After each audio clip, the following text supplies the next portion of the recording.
Coffee in Tow is an interactive world news podcast, a dynamic and engaging live show that streams across multiple internet radio stations worldwide. This podcast brings you real time news updates, in depth analysis, and interactive discussions on global events, making you a part of the conversation no matter where you are. With a diverse range of expert guests and listener participation, it's your go to source for staying informed and connected to the world. Coffee in Tow is brought to you in part by Lormel Skin Food.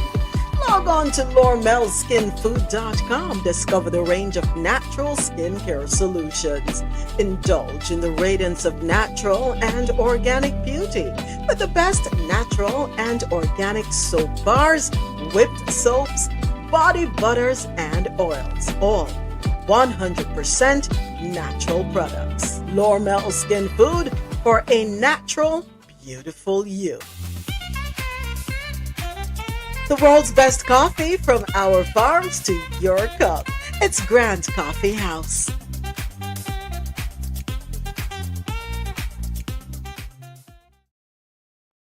Okay, and Coffee in Tow is brought to you in part by LormelSkinFood.com for a natural, beautiful you, and Grant Coffee House from our farms to your tables.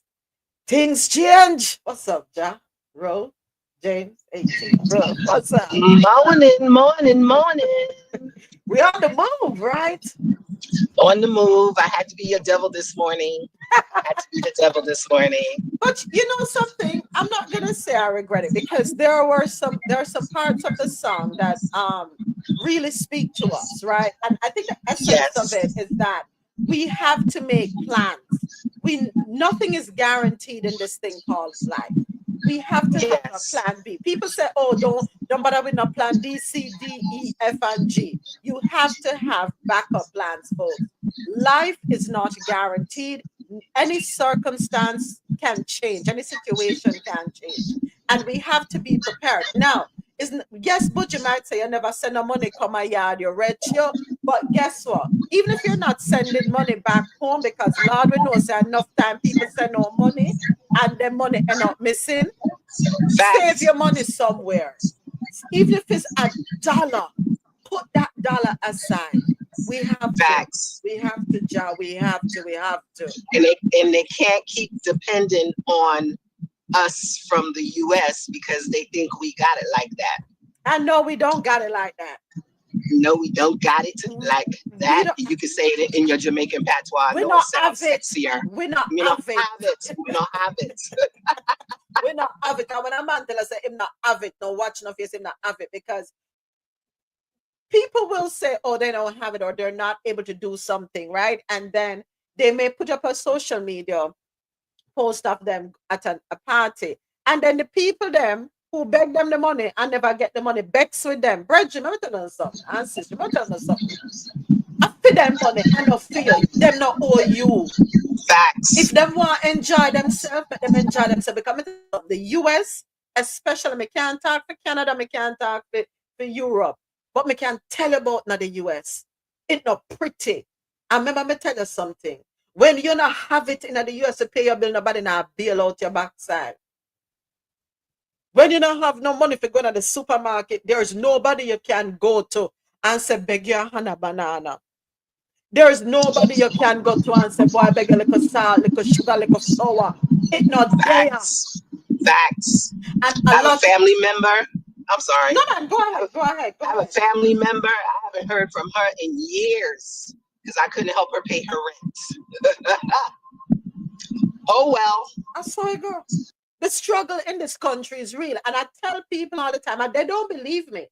You see that thing called credit? It makes some people can live in this country. That is why people are able to live. You need a car, you have to have credit, and you take out the car and credit, and you pay your feet little. Even if you get light, you have to have called credit. Otherwise, you have to put down a hell of a deposit to get light in your house. Some money not grow up on tree of foreign. And for those of you who are in the diaspora, who are overseas, maybe gonna do be smart with the money. We're not saying don't send home. Send home if you can. But I know a lot of you who will take up on a paycheck and send it home. And then on a day foreign, I beg thief and borrow. On a pack barrel, but on end up in the food bank line. On have to use common sense, man. Have to use common sense. You help when you can. You have to fill your cup over. And then when you see when your cup runneth over and you have the spillover in the saucer, if you still use a saucer, then you can pour from the saucer. That are the extra. The Bible talks about gleaning. Go back and read the story about Ruth and Naomi.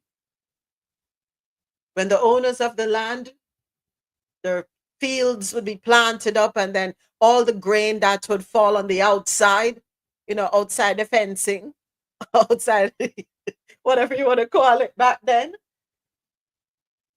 The instruction is leave that out there, so that are the extra. Leave it for the passers-by. Leave it for those who are in dire straits so they can have something to eat. Don't be greedy and take up everything. The extra, that is what you can give from, folks.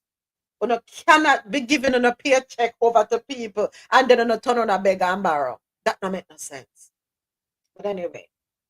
Hey, let me tell you something. Hold on there. But yeah, but before we move on to the something for tell you now. Morning, Irie morning. Let me tell you something. Back to this article. Back to deporting. Things change. Take the message. There are little parts out of it.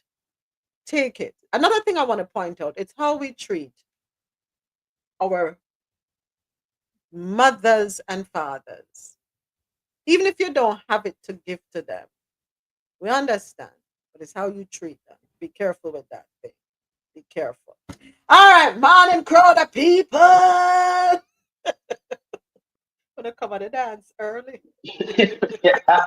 You're wrong. Your coffee in your rum. No, it looked like I don't need to put any more rum because I'm quite good. I haven't had any rum this week, I must say. No rum this week into the coffee cup. Yeah, right, true. You're so good. Good I'm girl. trying to behave myself. But I understand the one Dre him and since I late, him not come up and tap in him stay down in the bottom. I who kick Dre out of the club. I who kick out Dre. I who tell Dre say him not allowed to use him VIP card anymore. Woman. Yeah. Woman, move on with the show. What is wrong with you? No, I want to know because I noticed. No, I talk about things then. I noticed from the other days. Dre managed himself. Dre said I'm still in the club.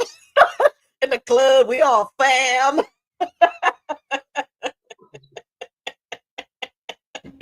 No, me I wonder, Dre me have to wonder now. One time, okay, 2 times, right, 3 times. Hold on there now. 4, 5, 6, 7, 8, 9, 10 times. Dre not come on since Trump win. What I say?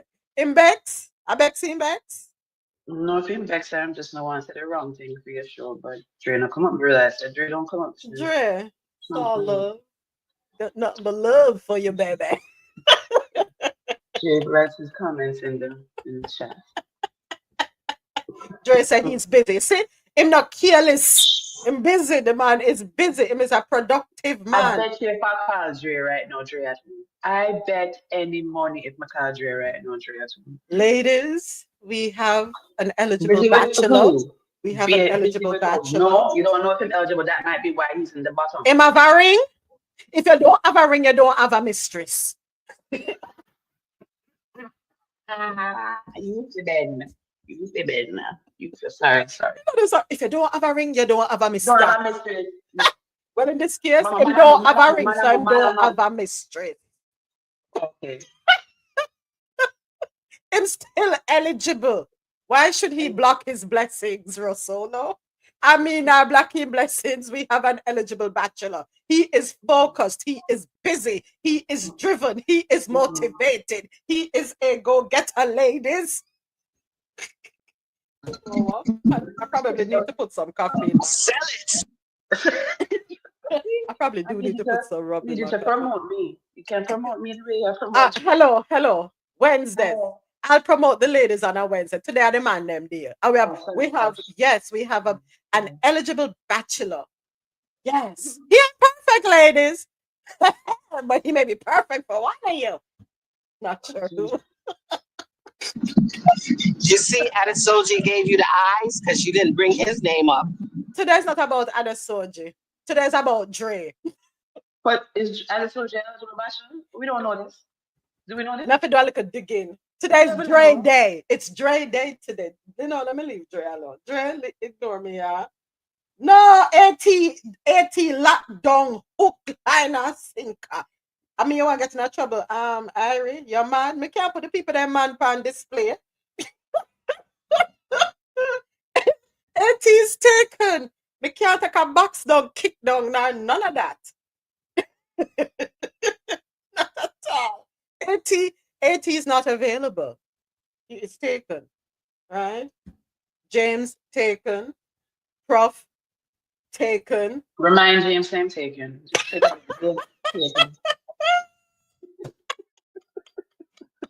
I'm just joking, James. Lord have mercy, you know what?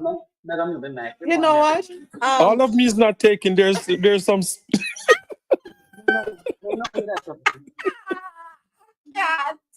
you're easy I'm available for Jabet. Listen, why? My body, I can't take it. Don't kill the dolly, please. Adesoji has his hands. Adesoji's hands are full. He's in the room today, okay? So you can hear it. Adesoji can't talk no mouth full. This is not what coffee is about. We are, I started this mess. I gotta clean it up. And but you know something, folks, in life we gotta laugh a little, laugh a lot. Sometimes we gotta act up, act a fool, because there's so much seriousness going on around the world. So it's okay to deviate every once in a while. It's okay to go off. Yes, Lady Javette, USA. Good morning, everybody else. Good afternoon, Adesoji. It's afternoon. Good afternoon. Yes, Lady Javette, USA. I was saying that. Oh, first let me say good morning, Adesoji. I don't know if it sounds the same with me in the car, but I try. Good morning. Good morning.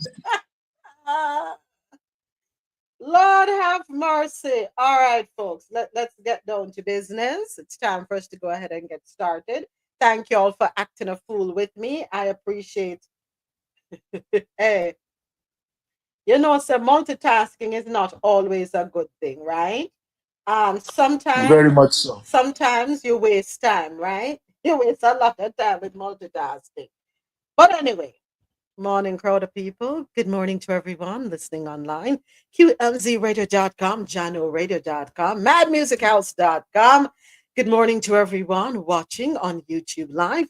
And of course, good morning to everyone right here with me on Fanbase. Thank you for the hearts. Thank you for the love. It is time to kick it off in the Caribbean corner. First order of business. We head on over. Oh, why do I have that up? This is what I need to have up. Caribbean corner. $300 million deal to transform Grant. No, that's not the first one we want to talk about today. Back up. CARICOM is who we're talking about it first. CARICOM announces plans to reform telecommunications, trade, and education sectors. Oh, stick up in. Sorry. I'm so sorry, folks. So I'm sorry to be dragging you all over the place with my issues. Adesoji, we need to have a conversation with Aya. At this time, you're just what you call it? In acting, you're just an extra. Yeah, You're just an extra Adesoji because yeah. What's up, man? She went to acting school. I don't think she studied law. I think she studied acting, theater. She did bits of it. She did bits of it when she was a kid, not as an adult. Not as an adult. Yeah, so she did the face painting in the afternoon, and then she went into the store. Unbeknown to her, she had the face painting on. So she had people looking at her weird. Then it dawned on her, it's like, oh my God, now.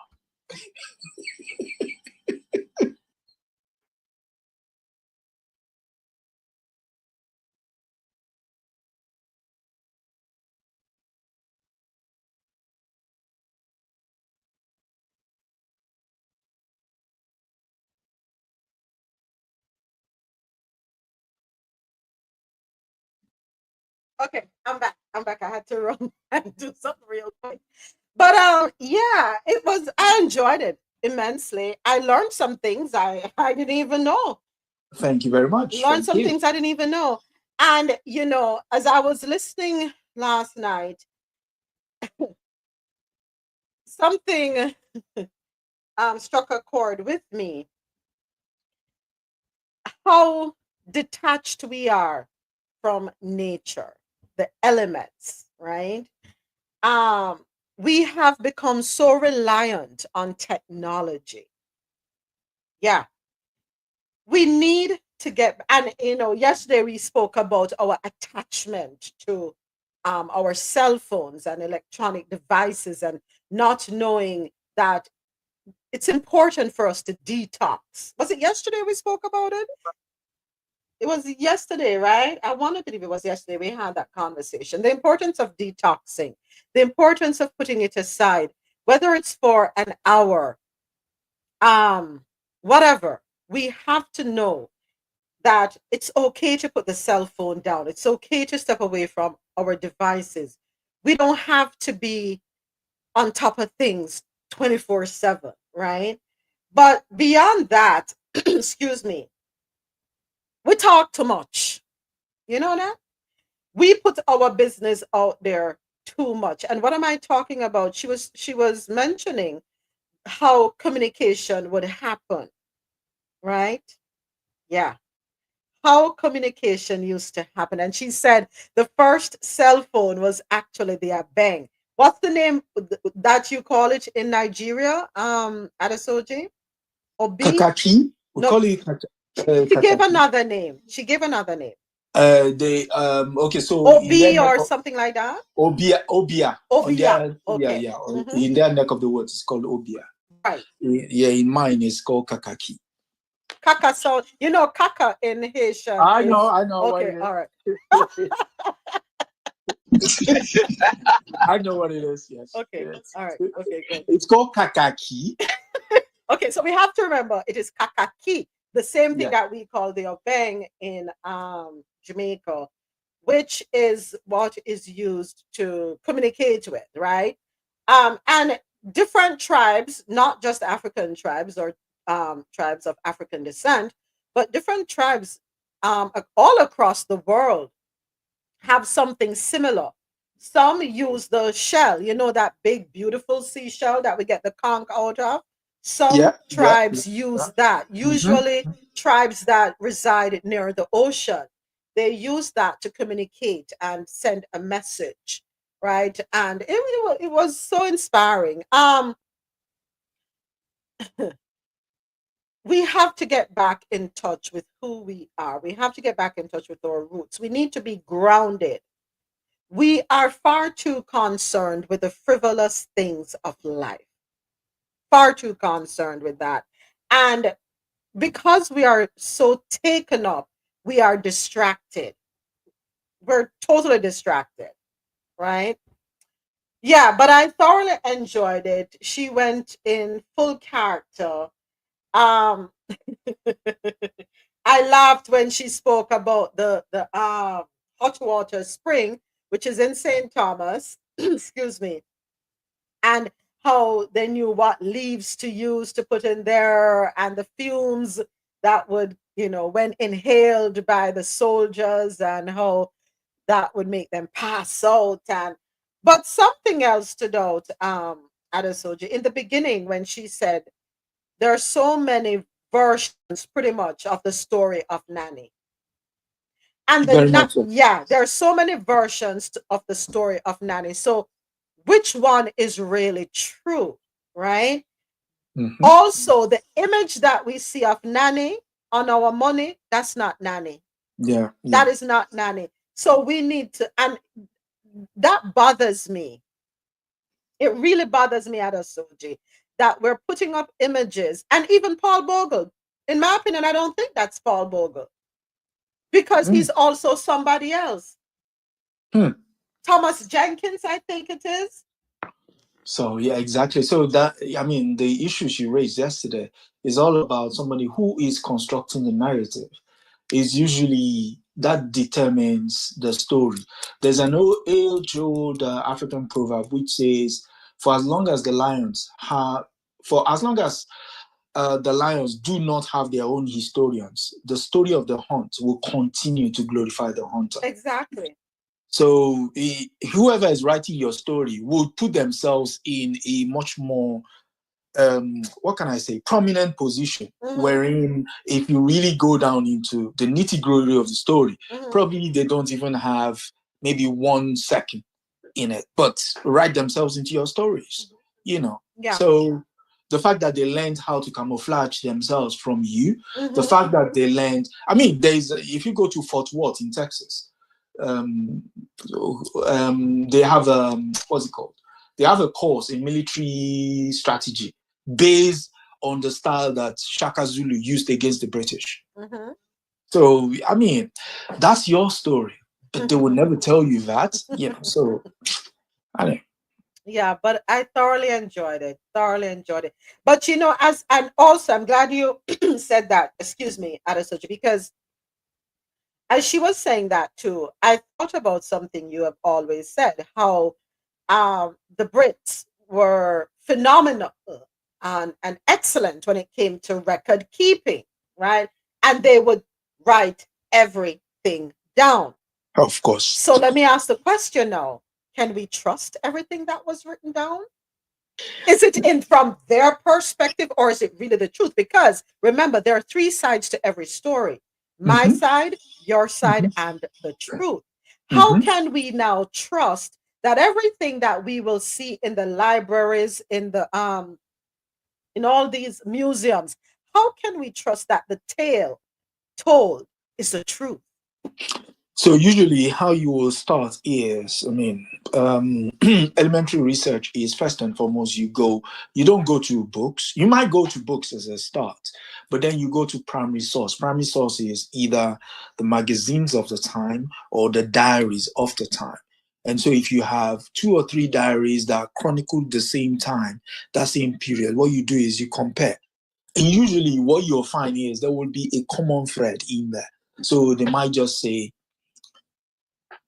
Javette is beautiful. They cannot define, they might not tell you what Javette color is, but they will tell you Javette is beautiful. So if you hear the word beautiful, who do you ascribe beautiful to? It's a woman. So you know you're talking about the woman, right? And so once you now hear the word beautiful, you can now further that, okay, who else was compared beautiful at that time? That's how you begin to crop up. So yes, initially the first thing you come might not be the point where you stop. But if you dig further, you will find the truth is there, how is there. But in the case of business, if it's one thing, they don't lie. So there are records about the kind of trade they carried out in the colonies or on the plantations are well documented. That one they don't joke with because nobody messes with money. They don't mess with money. So that one it's only when you go into, Moments was the first to discover Victoria Falls. That's when you begin to look a bit sauce as to like, what's this person talking about? When people living there in the first place, so that's how you could pass. But back to what she was saying yesterday, it's essentially about the people of the place to write their own stories. You write it It might not be perfect, but begin it. The more you add, eventually you will get a complete picture or a near complete picture of what the story is. But the longer that we leave it be, the more we get people who do not like us to write about us. And guess what's going to happen? The stories get muddled. Are you? Mm-hmm. All right, thanks, Adesoji. So I have a question.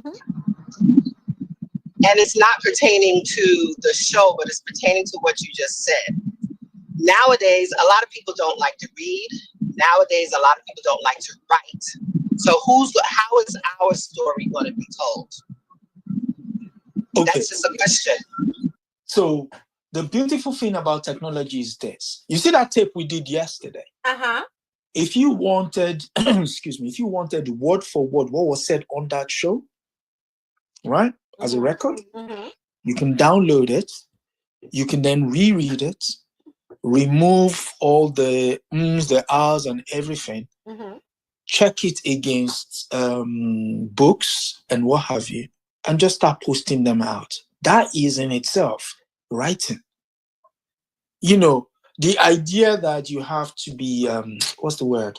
You have to constantly be writing in essay form. That's verbal essay. That's video essay. So basically what you're saying is Queen Nanny was this. This is what Queen Nanny did. This is our interaction. And this is what she taught it to be. Okay.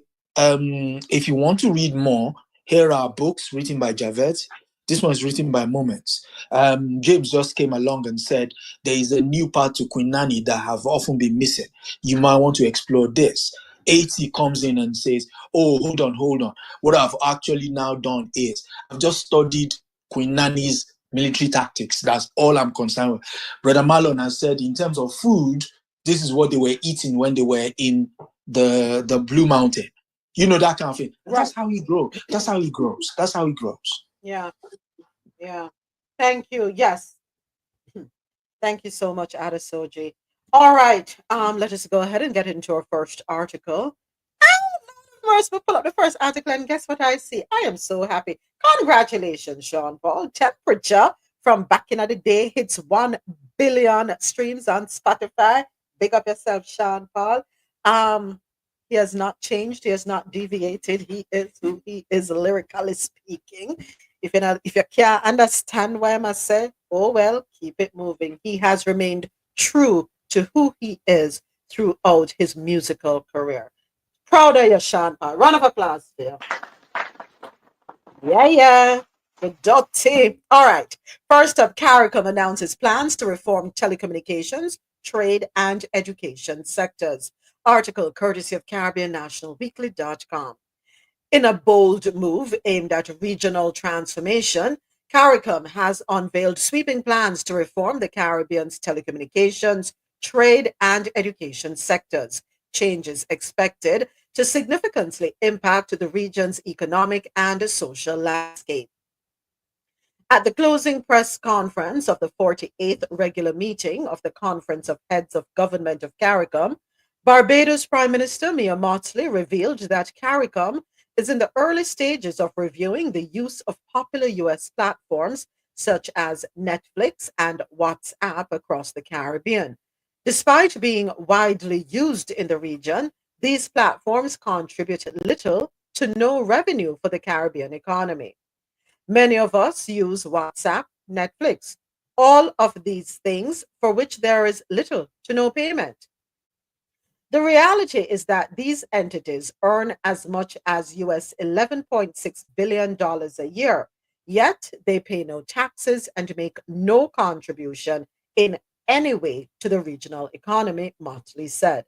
She further highlighted that this lack of revenue has hindered regional telecommunications companies from reinvesting in the necessary infrastructure to strengthen the Caribbean's telecommunications networks.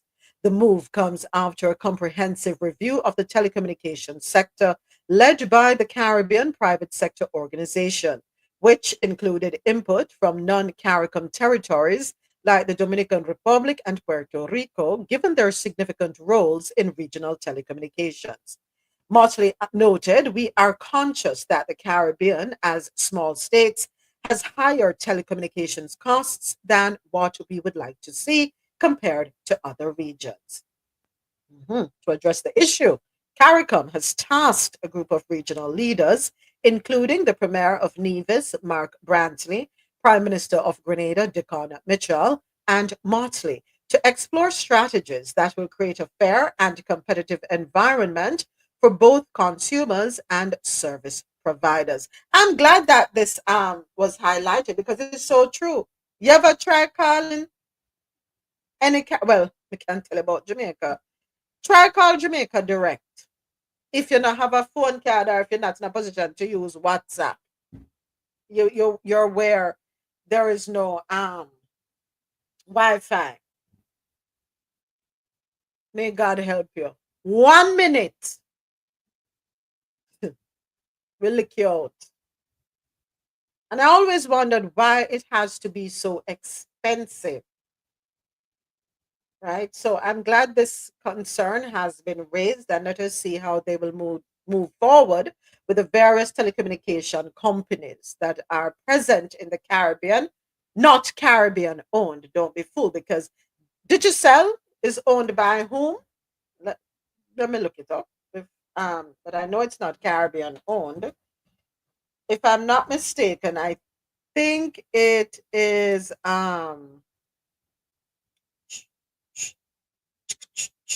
hold on.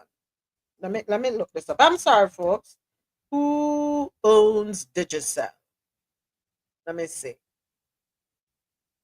Irish billionaire Dennis O'Brien founded Digicel in 2001 and was the company's chairman until January 2024.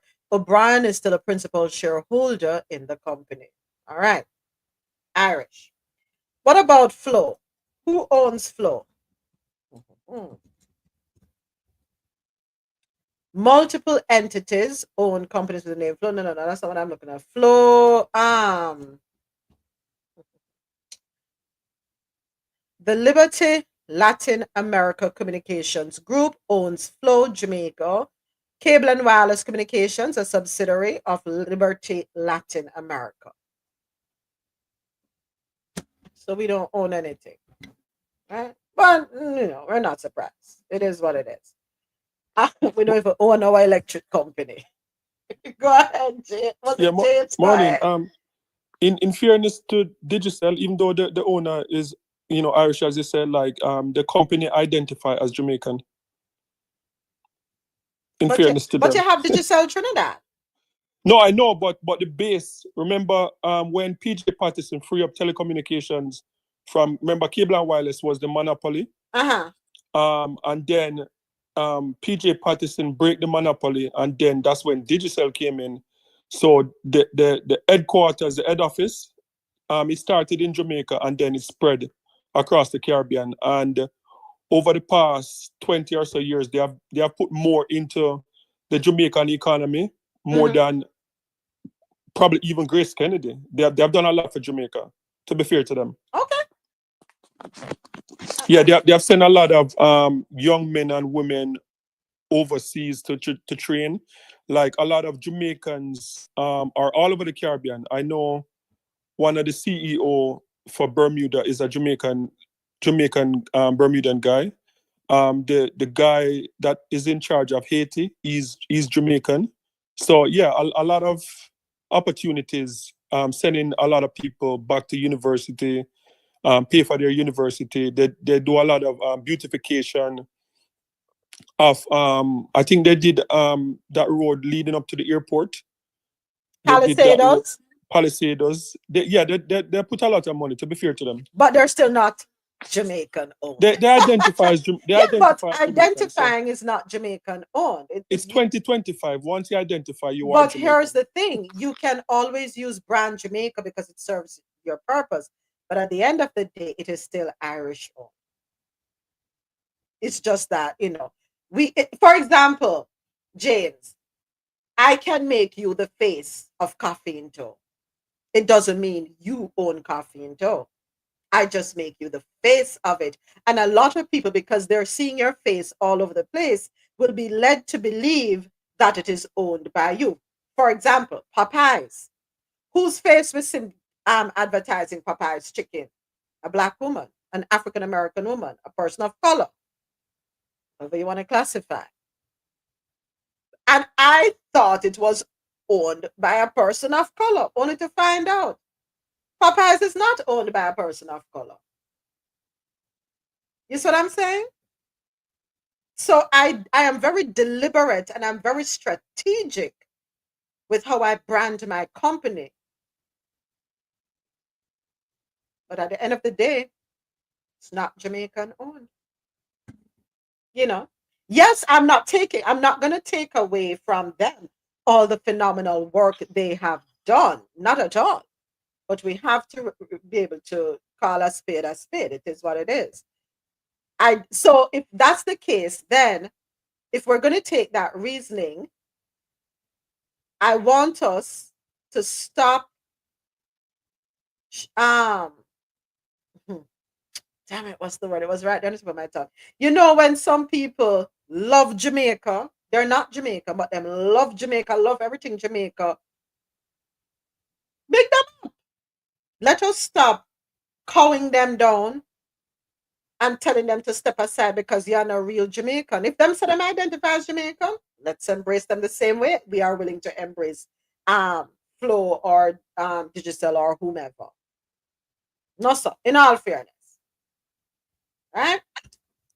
Go ahead, James. And then we'll move on. I know, but the reality is the moment most of these big telecommunication companies, like I would say, probably less than 50 countries in the world own their own companies. You know, like, and it's like big, like Canada, America. You know, it's not a lot of countries, like in particular small island nations. Mm-hmm. So that's just the reality. What I love about Digicel, and I give them credit for, is that unlike a lot of the big hotel chain that the money don't stay in Jamaica and they don't do anything to give back to Jamaica, Digicel have done a lot. As I said, a lot of people get educated, a lot of people get big jobs. Right. As I said, that a lot of Jamaicans that started out at Digicel, they end up all over the Caribbean in managerial positions. And so, yeah, it's not owned by a Jamaican, but they put back money in the country. Right. And I said, and I just said, James, I'm not taking that away from them. So I'm not going to debate that. I'm not taking away all the good they have done. That's, you know, not at all. Not at all. All right. Woohoo. Next up, so let us see how they let us see how they deal with the telecommunications cost factor, how it can be made more affordable across the region. Go ahead. Sorry, moments. Me No, hear some man. bad news yesterday about CARICOM. What? Talk to me. I heard that your friend is the next person to head CARICOM. My friend? Who is my Yeah. friend? Bro God.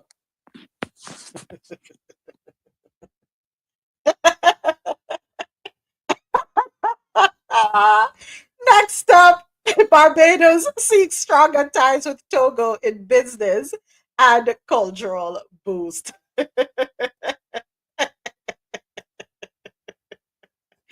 Oh boy. This article courtesy of Barbados, today.bb. Barbados is actively pursuing closer diplomatic relations with Togo, aiming to unlock new opportunities for trade, cultural exchange, and economic growth. With a fast-growing trade hub in West Africa, Minister in the Ministry of Economic Affairs and Investment, Senator Chad Blackman, said on Monday. He revealed plans to leverage Togo's advanced infrastructure and fast-growing economy to benefit Barbadian businesses and entrepreneurs during the visit of a Togolese delegation to his office. Senator Blackman told reporters the purpose of it also this week is to explore how we can build out, particularly for our business sector in Barbados. What are the opportunities Togo can present for our business sector? And by business sector, I don't only mean the traditional aspect of business where we mean to establish large companies. Also, our young entrepreneurs must see this as an opportunity for them to be able to tap into the fast-growing economy that is Togo. Now, Togo is not a country we hear much, whose name we hear called much. And I'll be honest, they are in West Africa.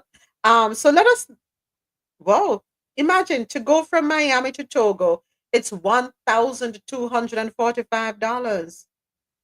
So Togo is a small, well, it's narrow. It has more length than breadth, right? From Ghana, it's between Ghana and Benin. There is ocean access, right?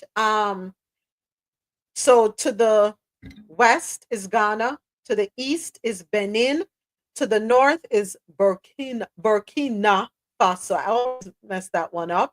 But yeah, it has access to the Gulf of Guinea. So it is right there. You know, Africa, the continent is shaped like a skull turned sideways. And right at the back of the skull is where Togo is, very small. It's easy to miss. Easy to miss it, you know. Yeah. But so anyway, back to Togo, a little bit about Togo. Let me go back in, sorry. So it is a West African nation on the Gulf of Guinea, is known for its palm-lined beaches and hilltop villages. Wow. It is inhabited by the Batam Mariba people. It is a traditional settlement of fortress-like clay huts dating to the 17th century. The capital is Lomé. All right, so we learned something new. What is Togo most famous for? Rich culture and beautiful coconut tree-filled beaches. I don't like this. Why the officer? It's also a place many impoverished families call home. Really? Google?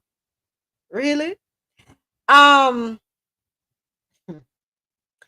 so according to this article dated May 21, 2024 in BBC.com or on BBC.com, Togo, a narrow strip of land on Africa's west coast, has for years been the target of criticism over its human rights record and political governance.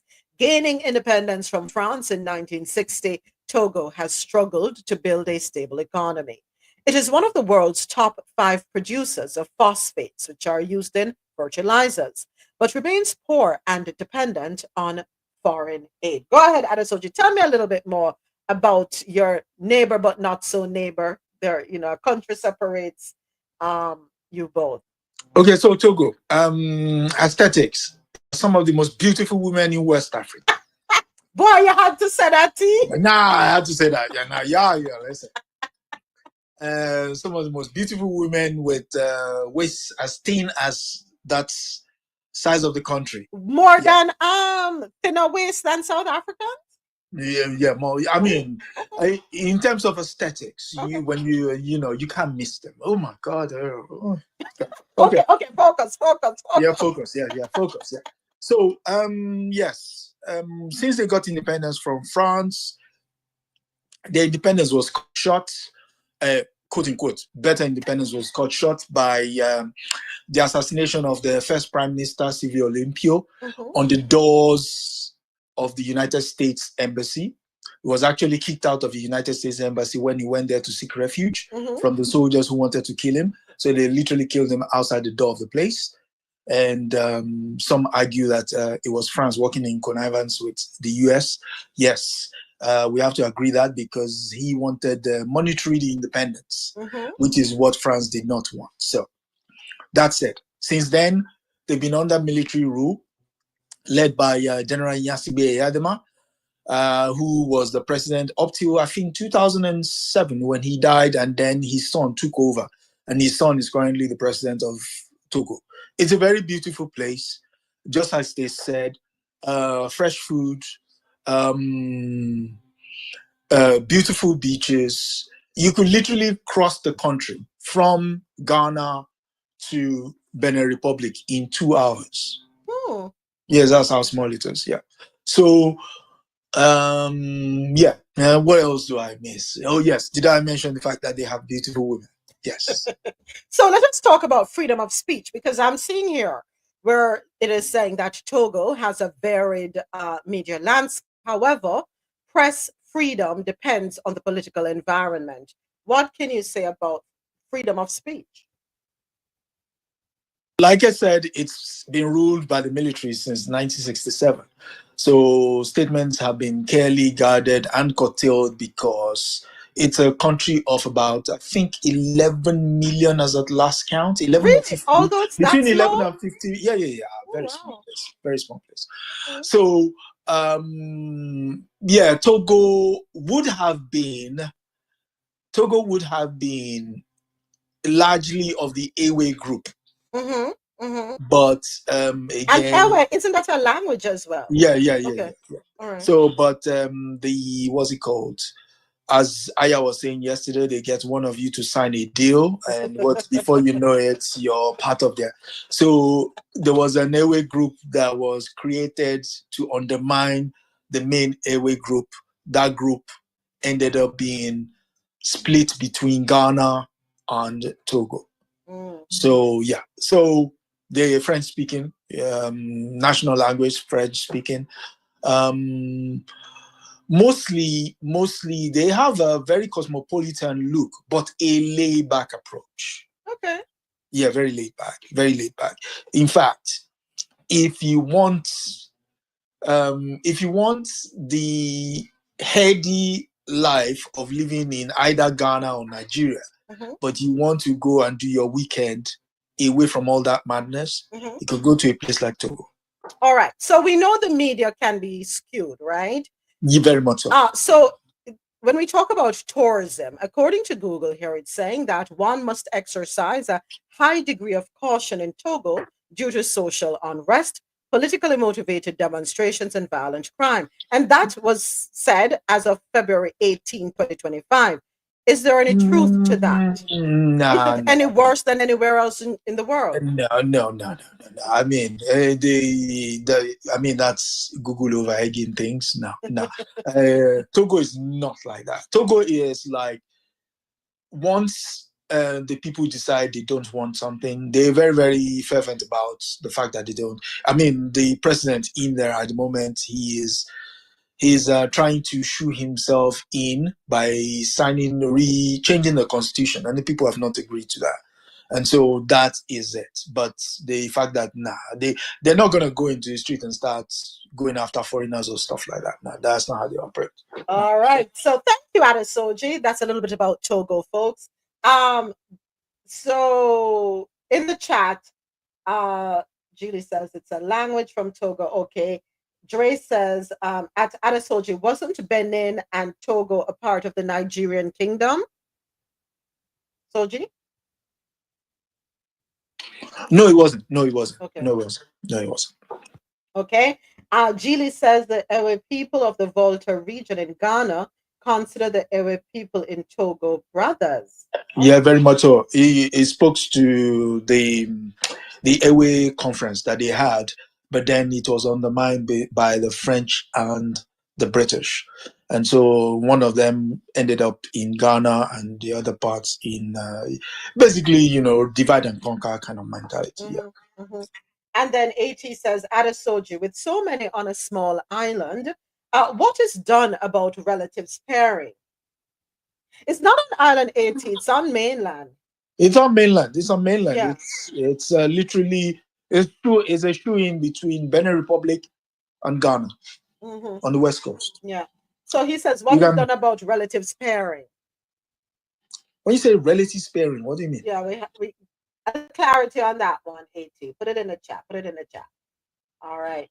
So until AT puts that there for us, we will continue with the article.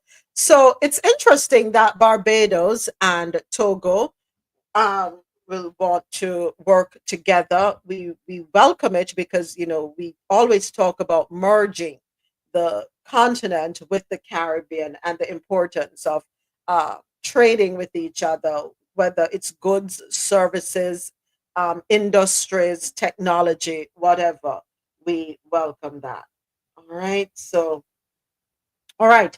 Next up, our next article, $57 million to be spent on road improvements and bridges. And this is also in Barbados, courtesy of Barbados Today.bb. A 2017 international report had rated a whopping 55% of Barbados's roads as poor, while another 15% were branded as bad. Minister of Transport and Works, MTW, Santia Bradshaw, told the House of Assembly on Monday. As debate on the 2025 to 2026 estimates of revenue and expenditure continued for a second week in Parliament, focus shifted to MTW, which was allocated $128.92 million for the coming financial year, which begins on April 1. According to Bradshaw, who is Deputy Prime Minister, the International Road Assessment Program's IRAP partial assessment of 2017 occurred prior to the current administration taking office. She told the lower house that since 2018, the administration was focused on improving road conditions, including bridges, particularly those in the Scotland district. While a full assessment of road conditions now was not completed, a 2022 to 23 sample of approximately 600 kilometers of the 2,100 kilometer network found that 31% of major highways were in poor condition. And in response, the St. Michael's Southeast Member of Parliament informed that in the estimates consideration was given to the unpredictability of climatic events and the need for us to continue to accelerate the maintenance and rehabilitation of our critical infrastructure.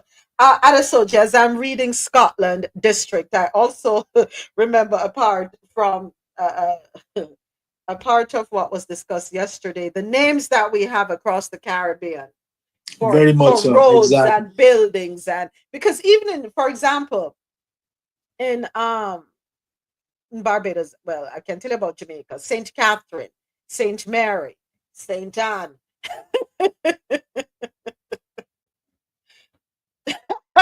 Those are not indigenous names or anything like that, right? And It's all about ownership. It's all about ownership. yes, and they have the flag may not be there, but guess what? The names are there to remind you of the history, so to speak. Yeah. Of what happened prior. Of what happened prior. Be ye reminded. Your history will not be forgotten. All right, a $300 million deal to transform Grantley Adam International nears completion. And this is our last article out of Barbados, courtesy of Barbados today.bb. After 4 setbacks, a lucrative $300 million deal to operate the state-owned Grantley Adams International Airport is set to be finalized by next month, Minister in the Ministry of Finance, Ryan Strawn, has revealed. Strawn told Barbados Today that all elements of the proposed public-private partnership management contract for the Dubai Chilean Consortium are nearing completion.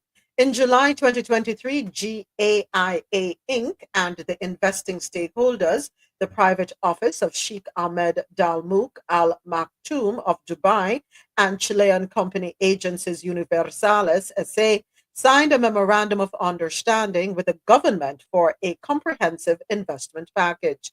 The PPP is for the investment, development, and operation of the airport, a hemispheric hub for cargo, expanded airlift, and additional luxury hotel capacity, jobs, and enhanced customer experience.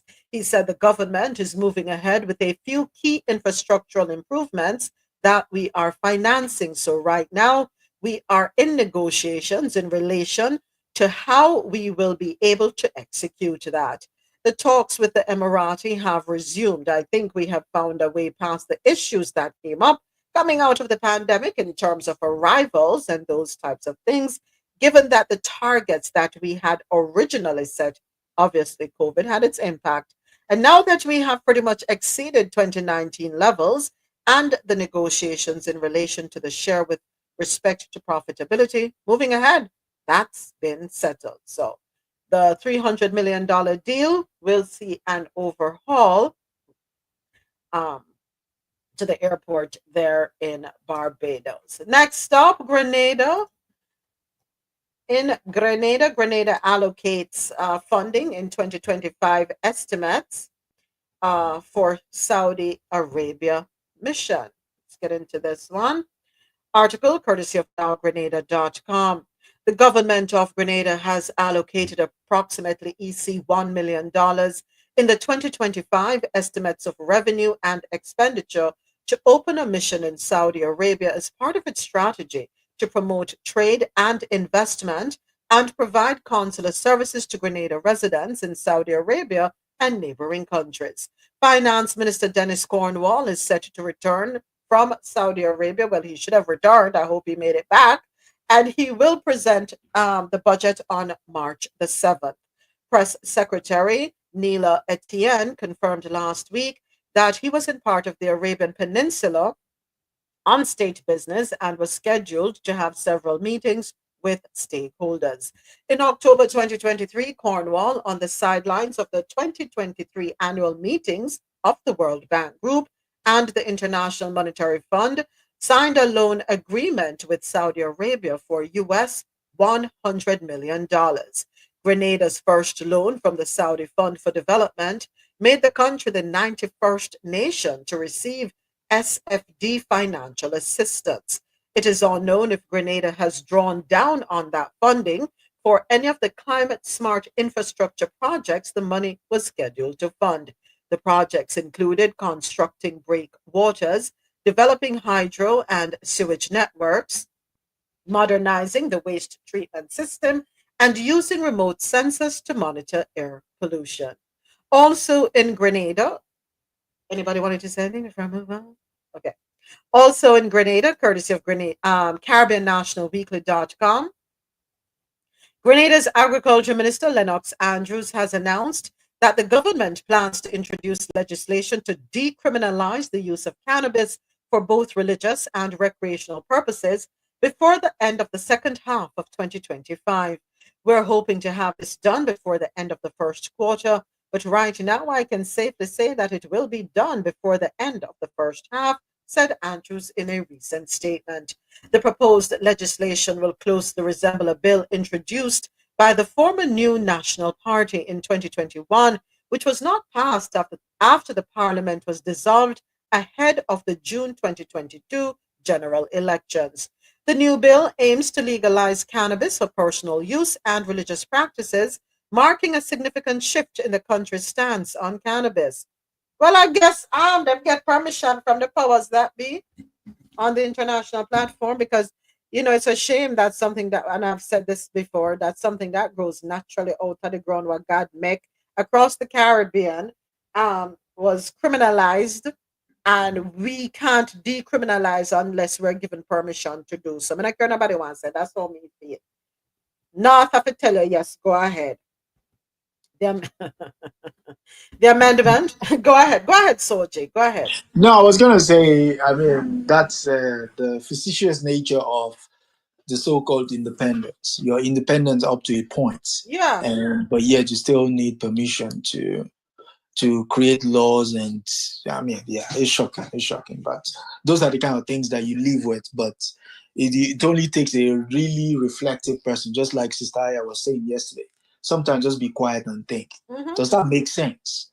That just because one country criminalizes it, you have to also criminalize it. I thought you're independent to make your own decisions. But isn't that something I always say, Adesoji? We're not truly independent. We think we are, but we're not.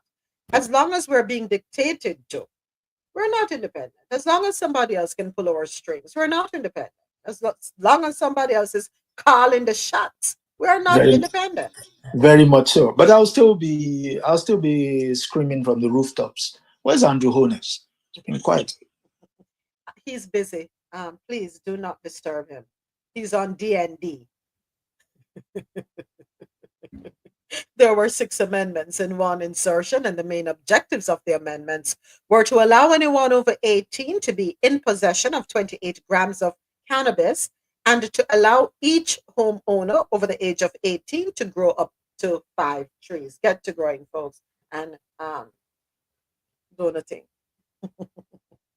All right, time for us to head on over to Jamaica for our next article, courtesy of jamaica.loopnews.com. Jamaica's Kingston Wharves hosts the world's largest car carrier. Okay, let's get into this one. In a landmark moment for Jamaica's maritime industry, I don't know how you pronounce it, Aurora, the first part of it, Hoegh, Aurora, the world's largest pure car and truck carrier, made its maiden voyage to the Americas, selecting Kingston as its first port of call on Sunday, February 23.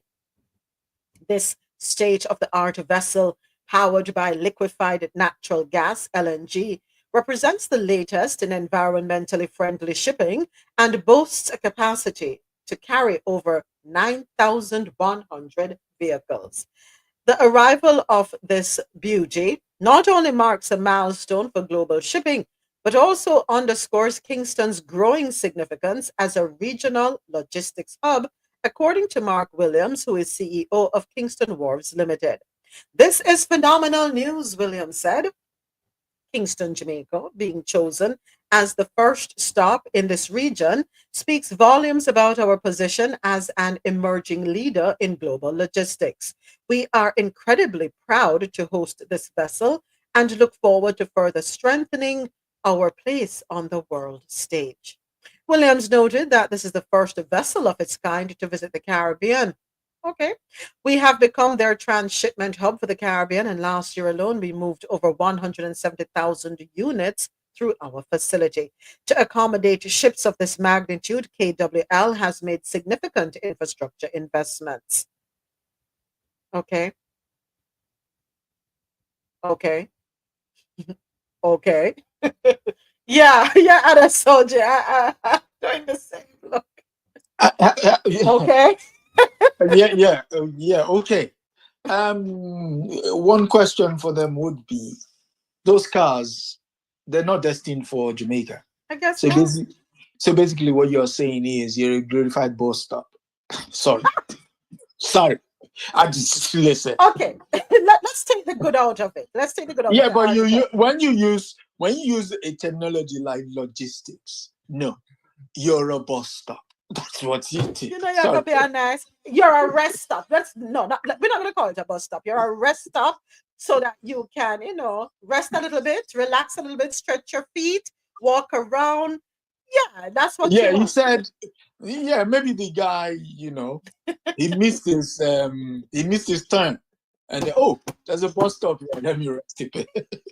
But anyway, we're going to look at the good in this, and here's the good. The ship is environmentally friendly, right? It's a state-of-the-art vessel powered by liquefied natural gas. So at least it's good. It's not just big so and help ruin our atmosphere. Yeah, but he wasn't bringing anything to Jamaica. Drop off two car, probably drop off. No. Yeah, 2 cars in the grand scheme. Oh, okay, sorry. The Prime Minister will want his dropped off, but so maybe that's what. Now you see. Now we know why he came there. Like, you know what? I'm not joining in the foolishness, and you're going to behave yourself. I'm not joining you in the foolishness. In our next article, DPP warns public against possibility of prejudicing Jean Ann Panton's SSL case. This article comes to us courtesy of Nationwide Radio JM. Let's get into it. The country's Director of Public Prosecutions, DPP, Paula Llewellyn, has expressed concerns that the pre-trial publicity surrounding the multi-million-dollar fraud at Stocks and Securities Limited, SSL, could undermine the fairness of the impending trial. This, as the country's 2 major political parties have been engaged in a public spat over which administration is to be blamed for failing to protect investors from several issues at the firm dating back to over a decade. Here is more in this report from Shalois Michael. Whoops, turn this up, sorry. The National Party have been at loggerheads. Both the Jamaica Labour Party and the People's National Party have been at loggerheads over culpability for the debacle at the fraud-hit brokerage firm. According to the JLP, The opposition must be blamed for failing to warn potential investors when fraud was rampant at SSL between 2012 and 2013. The PNP's former president, Dr. Peter Phillips, was the finance minister in 2012.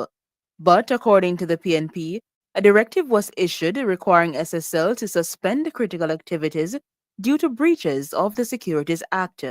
The party says those restrictions were lifted by the JLP in 2017.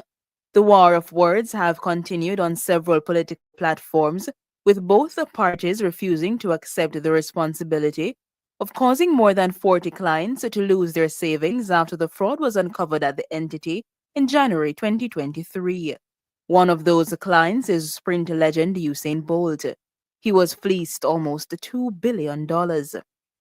Bolt has since become vocal on the matter, seemingly casting blame on the government for not doing enough to recover his money. Former wealth advisor at SSL, Jean Panton, is the only person on trial for the fraud. But according to DPP Llewellyn, the case is on the verge of being compromised. In a release on Wednesday, the DPP says the public discourse could undermine the fairness of the impending trial. She says that concern has also been shared by attorney-at-law John Clark. Clark is one of the lawyers representing Ms. Panton. DPP Llewellyn further noted that the case against Ms. Panton has not yet been completed and remains under active consideration by the court. The DPP says while she acknowledges the right of citizens to express themselves freely, in the court of law, fairness to the accused is a critical principle of law and practice which the court guards jealously. She's also reminding the public that the accused remains innocent until proven otherwise. DPP Llewellyn is urging members of the public to be judicious with their comments about the matter. Panton is set to return to court on March 20. Shaloy Smichael for Nationwide News. So when I saw this article, I thought, you know something? Any case that is considered high profile probably needs to be tried in the Caribbean courts. Move them out of Jamaica. I don't know if that's reasonable. Yeah, but then the defense. Go on, James. Yeah, no, I was going to say that's the exact same thing I was thinking when you're playing it. Mm-hmm.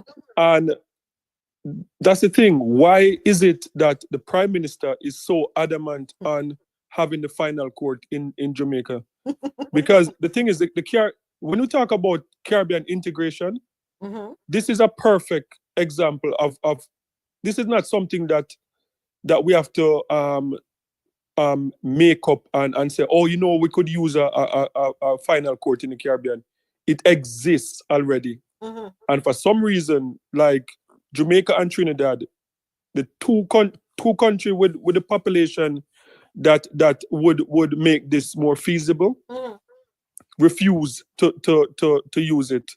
So I don't get it. And as I said, that's why I still feel very strongly like the Caribbean, the CARICOM can only work if everybody is all in. You can't have one foot in and one out. And the Caribbean Court of Justice is a perfect example of having one foot out. So, and it just don't make sense. It make you question if they just want, you know, to cover up themselves. It's like a escape thing for corruption, because there's no other reason, right? Mm-hmm. There's no other reason to not want it in a different island.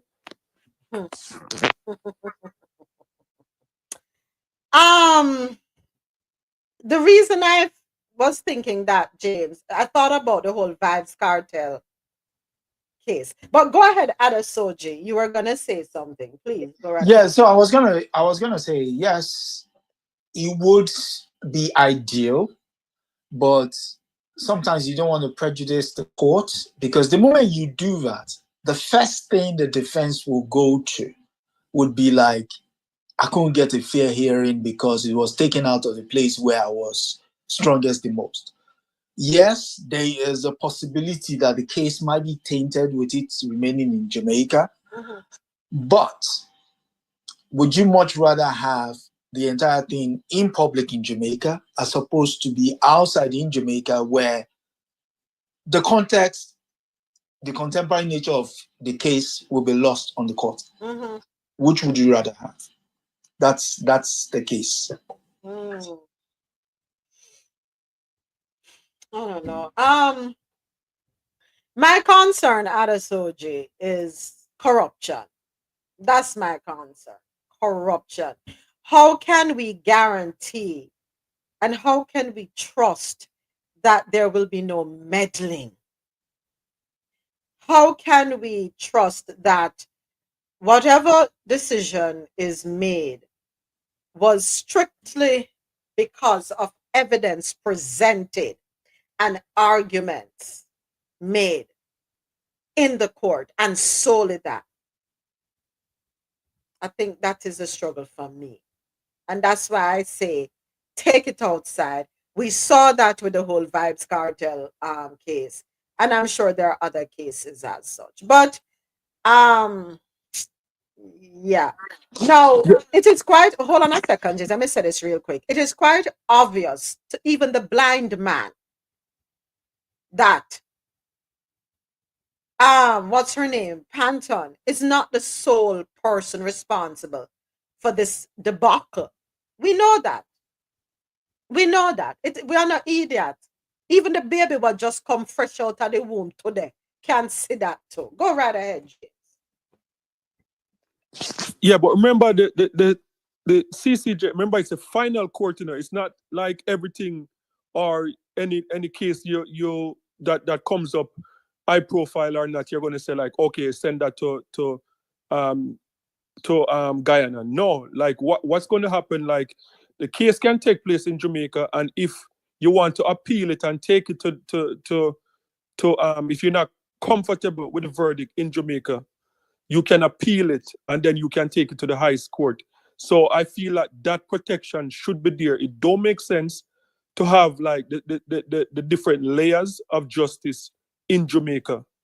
Like the same way, and it's not used because the Privy Council was not used often, right? Vibes Cartel is probably the first, I'm not poor, but the first like regular person that really, normally like it's companies, like some big companies and stuff like that, go to the Privy Council and a few high profile case. But it would be a good another layer to be able to take it to the Caribbean Court of Justice. And that's what I'm saying. Like the fact that the Prime Minister is refusing that and the opposition is pushing back and saying, no, it should go there. It says something. So I don't know. All right. Okay. What I don't want is for them to drag this case out, get to the bottom of it. Also, Mr. Holness is coming under a lot of heat, or he's catching a lot of heat, I should say, on social media in particular, because a lot of people are not satisfied with how this whole SSL thing is being handled, especially now since Bolt is being more vocal about the whole thing, right? Pressure is being applied, which should have been applied from the get-go. But let us see what happens. What, the 10th of March, them say? March 10 is when she goes back to court. What we need her for the attack. But then again, can she speak freely? That's the next thing. All right. It's time for us to head on over to St. Vincent. St. Vincent abstains from UN vote condemning Russia's aggression in Ukraine. Oh, sorry. Before we jump over to that one, I have this one, which is an audio clip with Prime Minister Andrew Holness. Our hotel workers deserve good accommodation where they work. All right, let me go ahead and play this for us. Because I'm not going to leave my Prime Minister alone. I'm going to provision. Hold on. Now we have made it clear, if you're going to build hotels in Jamaica, you must make provision for the workers. All right. Good afternoon, sir. Welcome to our staff accommodation. Please, carry me around. Let me see this. Sure. Well, as you know, we are going to house somewhere over 400 staff members. 400. Yes. Managers, assistant managers, and supervisors, line team members. We have gone far and wide in terms of finding team members. You know, right now we're at 1,450 team members, and we 1,400 workers. 1,450, right, and going up to 1,700. And of course, we've ventured into other parishes because we would not be able to, you know, to find everyone from the surrounding This community. is lovely. This is another hotel. It's a little mini hotel. It really is. I'm going to show you one of our typical two-bedroom apartments that we have for our line team members. Elevators? Yes, elevators. We're 4 floors, 18 two-bedrooms on each floor, 4 one-bedrooms, and two executive two-bedrooms. So the on workers each live floor. here. They live here. And do they pay a rental? Nothing. Nothing. They pay nothing. We just ask that they, you know, maintain the place. Yes. Keep it clean. But we do offer housekeeping services as well.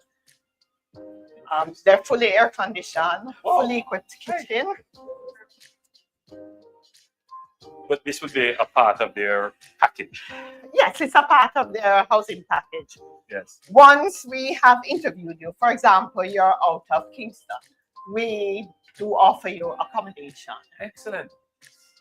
So we have, I think to accommodate 2 bedrooms, 2 bathrooms, and this is the unit, normally kitchen, living room, and Wi-Fi. Who pays utilities? They pay nothing.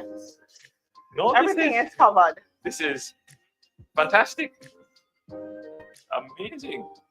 And I'm now speaking to the staff who may be gathered and listening and who probably will hear this voice coming through the speakers and resonating in their ears. Now we have made it clear, if you're going to build hotels in Jamaica, you must make provision for the workers. It's not going to be the case again where the hotels look nice and then across the road it's an informal settlement. You know, the history of tourism in Jamaica is that its development has been very organic. Yes. And that may be just another word for unplanned. And so tourism evolved without much real detailed planning. So even when government started to direct the development of tourism with the Ministry of Tourism and looking at physical sustainability of the tourism, the use of land, the demand for infrastructure, we didn't really pay too much attention to the critical issues of how do we accommodate the workers. So the industry ran ahead of the infrastructure, both in terms of roads and sewage and water, but it also ran ahead of housing. So wherever the tourism industry took root, you would always find informal communities popping up around it. It was really a kind of short-sightedness on the part of the stakeholders involved, because and the government is that you need your workers to be in proximity, but to have good conditions in order for them to deliver good service. Exactly. And the problem that we began to encounter is that as these informal communities, which depended on the hotel gain their own independence, there are people they're working in other industries, not just tourism. They became rooted communities, and many of them suffered from the usual maladies of informal settlements, crime, and other issues. So it was important for us as a new administration to look at the industry itself and say, where should the new direction be? And the new direction is that we have to diversify the product, but we also have to pay attention to the infrastructure that supports the product, and most important, to the workers, the development of the human capital. And housing ticks 2 of those boxes. It deals with the infrastructure and it deals with the development of the human resources. So this is probably one of the first purpose-built housing accommodation for workers in the industry. There are others, but they're not as on the scale. Certainly not on the scale of over 400 units that would accommodate. So we're requiring all new developments of this size and magnitude to have housing accommodation built up front. But you're saying that they don't pay bills. So they no, there's no bill. They won't pay anything. So internet, light, fully air conditioned. This is good. All right, so I have I split it into two. Part 2 will be posted up on YouTube today. I posted part 1 of it yesterday, and today I'll be doing the other half of this video. It's a 6-minute long video. Thank you for humoring me. So I saw thumbs down. I saw, and I am now seeing the thought emoji. Before I say anything, let me hear from you. I'll start with you, James, or you know what? Let me start with Adesoji, and then I'll go to you, James, because I know Adesoji has to go. So I'll start with you, Adesoji. Go right ahead. Yeah, so quick one. 2 questions really. All the advertorial aside, you know, play all the music you want, you know, to his ear and everything. Okay. All of that aside. So 2 questions. When she said they are going to be given accommodation and they're not going to be paying, will that have an impact on their salaries? I knew that was going to be a question. Yes. That's one. Then 2 is the fact that, well, wherein we don't, okay, you said you posted the video. Okay, so I didn't see the video. I'm just listening.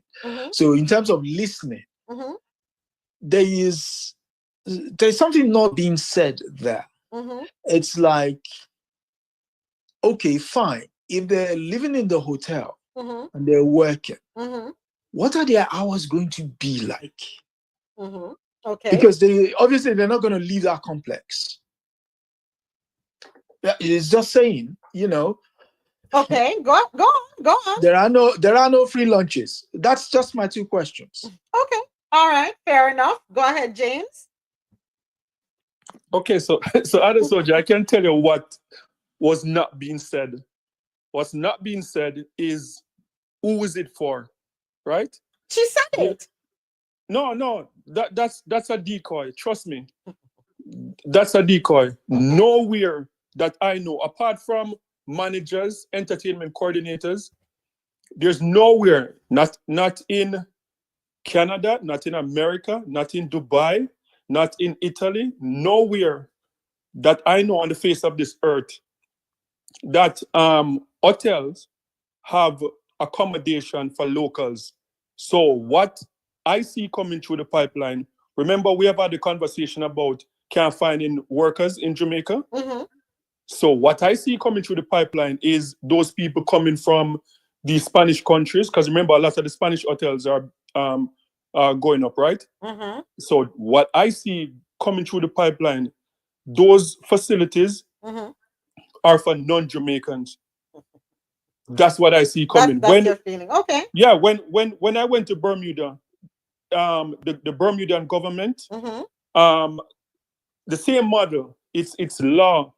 If you build in a hotel, you have to put up accommodations. Okay. And the accommodations is not for locals. The accommodation is for foreign workers because foreign workers are coming in and they're competing with local properties like rent. And so you were able to benefit from that when you were in Bermuda? So when I was in Bermuda, like I stayed at the hotel facility, the apartment. And you were happy for that opportunity? Yes, but it's not for locals. It's for foreigners. So, but you benefited from that mindset, right? Okay. Yes. So what I'm saying is that don't tell people that it's for Jamaicans, and then 2 years down the line, we see a bunch of like Spanish-speaking people walking up and down, and then we realize it was not for Jamaicans. I don't believe it's for Jamaicans. I believe that it's for foreign workers. So that's what they're not saying. All right. So I hear what you're saying, and Adesoji, I had your concerns as well. I appreciate, because it's where we see this is on cruise ships, right? Because those floating hotels where everybody, no matter what your position, you have to reside on the cruise ship. Residing on the cruise ship should not mean that you work 24 hours a day unless your contract says that. Now, I am going to hope, I'm not going to assume, I am going to hope that with providing residential facilities, and stay with me, I'm going to explain to you what I'm saying. I'm going to assume that with providing residential facilities for the employees, it does not mean that they are going to be on call 24/7 unless their contract says so, depending on what capacity they are employed in. Now, I attended a boarding school. The boarding school I attended had teachers' flats. Teachers were able to live on the premises FOC, free of cost. Right? Them not pay a light bill, meals included, what have you. They were not expected, nor did they work 24 hours a day. They had their freedom. This was their schedule. You're teaching like a regular teacher that goes and comes. The only difference is they lived on premises. So I'm going to hope that this will be the same thing. You live on the premises, but you're not on call. You have your freedom. You do your shift, whether it's an 8-hour shift, 10-hour shift, for how many days you're able to do your shift, and you're free after that. No, right? My concern is the pay Adesoji. Granted, one of those apartments would probably run about what? 1,500 US in a Kingston. Not telling a lie. The apartment them set up nice.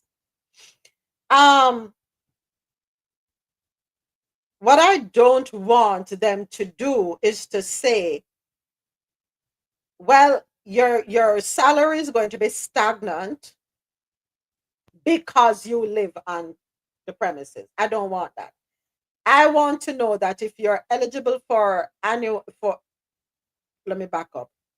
I want to know that if an appraisal is done annually, and based on the outcome of your appraisal, you're eligible for incremental increases in your salary. I want to know that you're still going to get those increases, right? I want to know that. What I want to know is that with them saying they will cover the utilities that will remain, and I have a concern with that. The reason I have a concern with them taking on the utilities, some people will abuse it. Some people just leave light and not care. Leave AC running, them not care, because what? AC, no sir. I got bun this 24/7, me not care. And I fear that after a year or two, they're going to have to revisit that package and say, whoa, we're going to have to subsidize. We can only subsidize it. We cannot give it to them in its entirety. But I will say to the Jamaicans, and or whomever will be afforded the opportunity to live in these premises, please use common sense. Treat it as if you would treat your own personal home.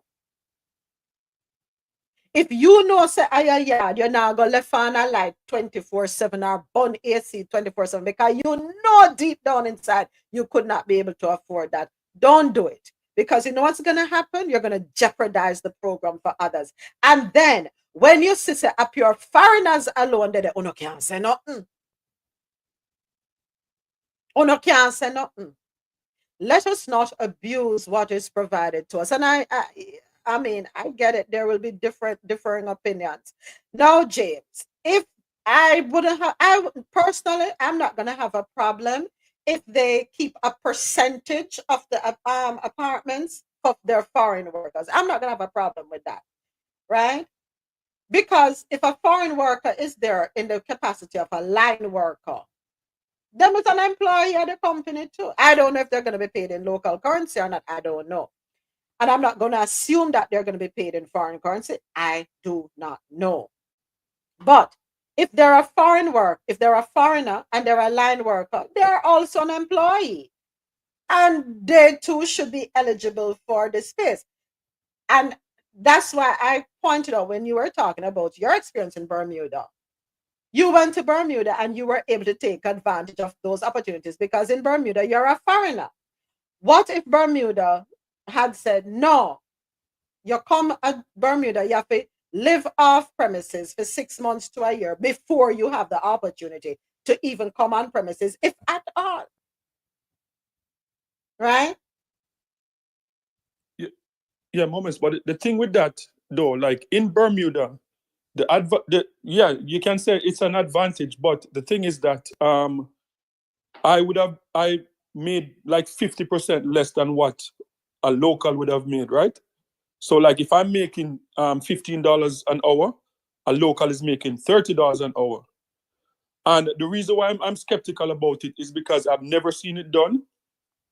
And I just believe that they're just using this as a they're misleading people. That's my concern. I don't have a problem with do you know for a fact that they are misleading people, James? No, or but you're just it's a feeling you have, because you want to be careful with that. Yes, no, but based on my experience, that's what I'm saying. Based on my experience in the industry, it doesn't happen anywhere else in the world, and Jamaica is not. So what if we're trailblazers? No, can't we be trailblazers with that? No, why can't we be trailblazers with giving livable wages? That would be. I understand that too. No, but what I'm saying is that even when when Atlantis opened in Dubai, I applied for a job there in Atlantis, and when I got the offer for the job, it's similar thing, similar accommodation, but the reason why I didn't go because the pay was cheap. Because when you get those accommodation, you get the pay is cheap. You're on call at all time, like a cruise ship. You're on call, so like you can work 7 days a week if they want you to. So I just like I wouldn't have a problem, because did you know that a lot of people from St. Vincent was in Jamaica working? Nobody knew that, right? Nobody knew that people from St. Vincent was working in Jamaica. When St. Vincent, when they bought out the property in St. Vincent for the Sandals Resort, when the pandemic hit, they made a deal with the government to say, you know what, we're going to take Vincentian and we're going to spread them across the Caribbean. I am okay with that. Like if, they have those facilities and people are coming from Barbados, St. Vincent, and all over the Caribbean, because since we're opening up the Caribbean now, one Caribbean. But are they non-Jamaicans, James? They're still foreigners in Jamaica. But the reason why I am good with that, because Jamaicans are going to have the opportunity to go to Barbados, to go to other places to apply their skills. But I would be so upset if I see like all these Spanish people and Chinese people coming in and working, and our Jamaicans can't get jobs. Because when these people come in, they get more money than Jamaicans. When I go to Bermuda to work, if I go to Dubai to work, I am not making more money than the locals. Why is it that when foreigners come to Jamaica, they make more than what Jamaicans make? It don't make sense. But I'm hoping to be wrong. I hope you're wrong, and I'm going to be optimistic. I don't want to be negative, because we tend to be very negative a lot, right? We tend to be negative a lot. And at some point, we have to applaud. We must applaud good when we see good, right?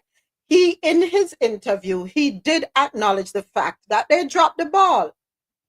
He acknowledged the fact that the tourism industry was not properly, there was no organization, there was no orchestration, there was no looking out for the employee. And we have to give him that. He acknowledged it. He called it out, right? And it is something that has been going on ever since tourism is a part of Jamaica. So let us recognize the good in it. Let us applaud the good in the situation. Nothing is perfect, right? But the concerns that you have are valid concerns. But let us not assume that this is what is going to happen. I would rather us get more information, let us see how it plays out, and then we can come back and say, well, these were my concerns, and unfortunately, they have been confirmed because this is what I have seen. You know what I mean? As far as the facilities, I'm not going to say it should only be Jamaicans living there. I'm not going to say that. An employee is an employee. If they have a system by which they pick the persons who work there, let us see what the requisites are. Let us see what the requirements are. What are the qualifiers before we jump the gun? All right. So let us wait and see and take it from there. All right. Okay. Moving right along, it's time to hop on over to St. Vincent. St. Vincent abstains from UN vote condemning Russia. Oh, okay. Well, condemning Russia's aggression in Ukraine. This one comes to us courtesy of stvincenttimes.com. On Monday, St. Vincent and the Grenadines chose to abstain from voting on a non-binding resolution that denounces Russia as the aggressor in the ongoing conflict in Ukraine. The resolution, supported by the EU, although lacking any enforcement mechanisms, was passed with overwhelming support and serves as a global expression of solidarity in response to Russia's unprovoked aggression towards its neighbor. Monday commemorated the third anniversary of Russia's comprehensive incursion into Ukraine. In April 2022, St. Vincent and the Grenadines joined 57 other nations in abstaining from the vote regarding Russia's expulsion from the United Nations Human Rights Council. The resolution, proposed by the United States to suspend Russia from the UN Human Rights Council, garnered 93 votes at the United Nations General Assembly. The resolution referenced egregious and systematic violations and abuses of human rights perpetrated by the invading Russian forces in Ukraine. On Monday, the CARICOM nations of Jamaica, Antigua and Barbuda, the Bahamas, Belize, Barbados, Guyana, St. Kitts and Nevis, St. Lucia, and Trinidad and Tobago cast their votes in favor of the resolution. Grenada chose to abstain, whereas Haiti cast a vote in opposition to the resolution. Next, SVG welcomes Egypt's ambassador, His Excellency Dr. Sharif Shihata. This one courtesy of stvincenttimes.com. The government and people of St. Vincent and the Grenadines, SVG, officially welcomed His Excellency Dr. Sharif Shihata, Ambassador Extraordinary of the Arab Republic of Egypt, as he presented his letters of credence to Her Excellency Dame Susan Dugan, Governor General of St. Vincent and the Grenadines, at a formal ceremony held at Government House on Monday, February 24. During the ceremony, Dame Dugan extended a warm welcome to the ambassador, emphasizing the strong and evolving diplomatic relations between St. Vincent and the Grenadines and the Arab Republic of Egypt. She reaffirmed the nation's commitment to deepening cooperation in areas of mutual interest. In his remarks, the ambassador conveyed greetings from President Abdel Fattah el-Sisi and the government of Egypt, expressing Egypt's interest in fostering closer ties with St. Vincent and the Grenadines. He underscored Egypt's commitment to strengthening South-South cooperation, particularly in climate change adaptation, capacity building, and economic collaboration between the two nations. During the official visit, the ambassador paid a joint courtesy call to Dr. the Honorable Ralph Gonsalves, Prime Minister of St. Vincent and the Grenadines, and Honorable Frederick Stevenson, Minister of Foreign Affairs, Foreign Trade, and Consumer Affairs. Prime Minister Dr. Gonsalves welcomed the opportunity to deepen ties with Egypt, acknowledging the country's pivotal role in Africa and the wider international community. This one is interesting, I must say. I am limited in my scope as far as St. Vincent and the Grenadines is concerned, and what it has to offer, economically speaking, that would encourage a collaboration, an economic collaboration between Egypt and SVG. James, I know SVG is your island that is SVG St. Vincent. Yeah, St. Yeah, Vincent. what economic collaboration is there? Or could possibly exist between Egypt and SVG? I'm just curious with that. Tourism. Okay. So Sharm el Sheikh is Egypt's most luxurious tourist attraction. So what's the other island? St. Vincent and the Grenadines. So usually those are kind of playgrounds that are for the rich. Okay. So then maybe what they want to do is extend or probably look at a way of collaborating so that if Sharm el Sheikh is pretty packed up, you can send you over to SVG for you to go and relax. More yachts? Exactly. Okay, got it. Thank you. So that is where the economic collaboration comes in. More money will be poured into St. Vincent and the Grenadines as the wealthy use it as their playground. And we hope that they will spend while they're there. Well, the money from Ukraine is coming there, so because there's so much. Sharm el Sheikh is pretty. It's out of the reach of the average person. I mean, it's not that you can't go there, but you're gonna pay an arm and a leg, and so sometimes this toadies don't want to spend their money where the average person is, so they want to. Sorry, that's the only time I come to my head. Jesus. So basically, they want to spend money where they think, they're doing something that nobody else can get to exclusively. So maybe that's where they. So SDG are saying that the Arab guys come there, the Russians, the Germans, they come to Sharm el Sheikh. How do we get some of this money? So it's like, we'll give you some of our spillover. Yeah. All right. Thank you. That makes a whole lot of sense. Yeah. The thing with St. Vincent too, it's like a blank canvas, right? It's ready to be painted, and a lot of, even from the Middle East and stuff like that, people are emerging onto the Caribbean to invest in hotels and stuff like that. So that could be a possibility. But I like that the connection between the Caribbean and Africa is just it's like an explosion of opportunities.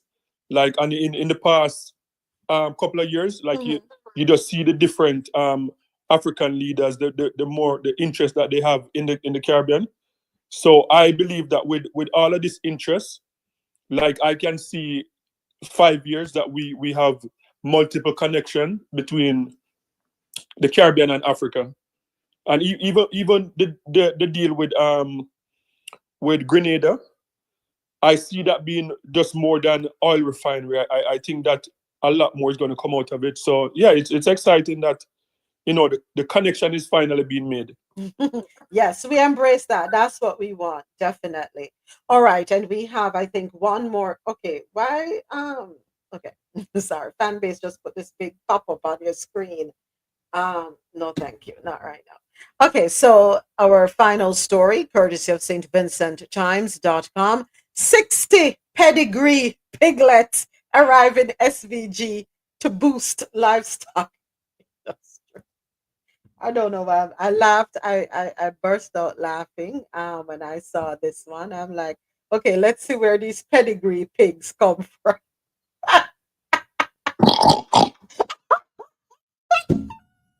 Why Adesoji?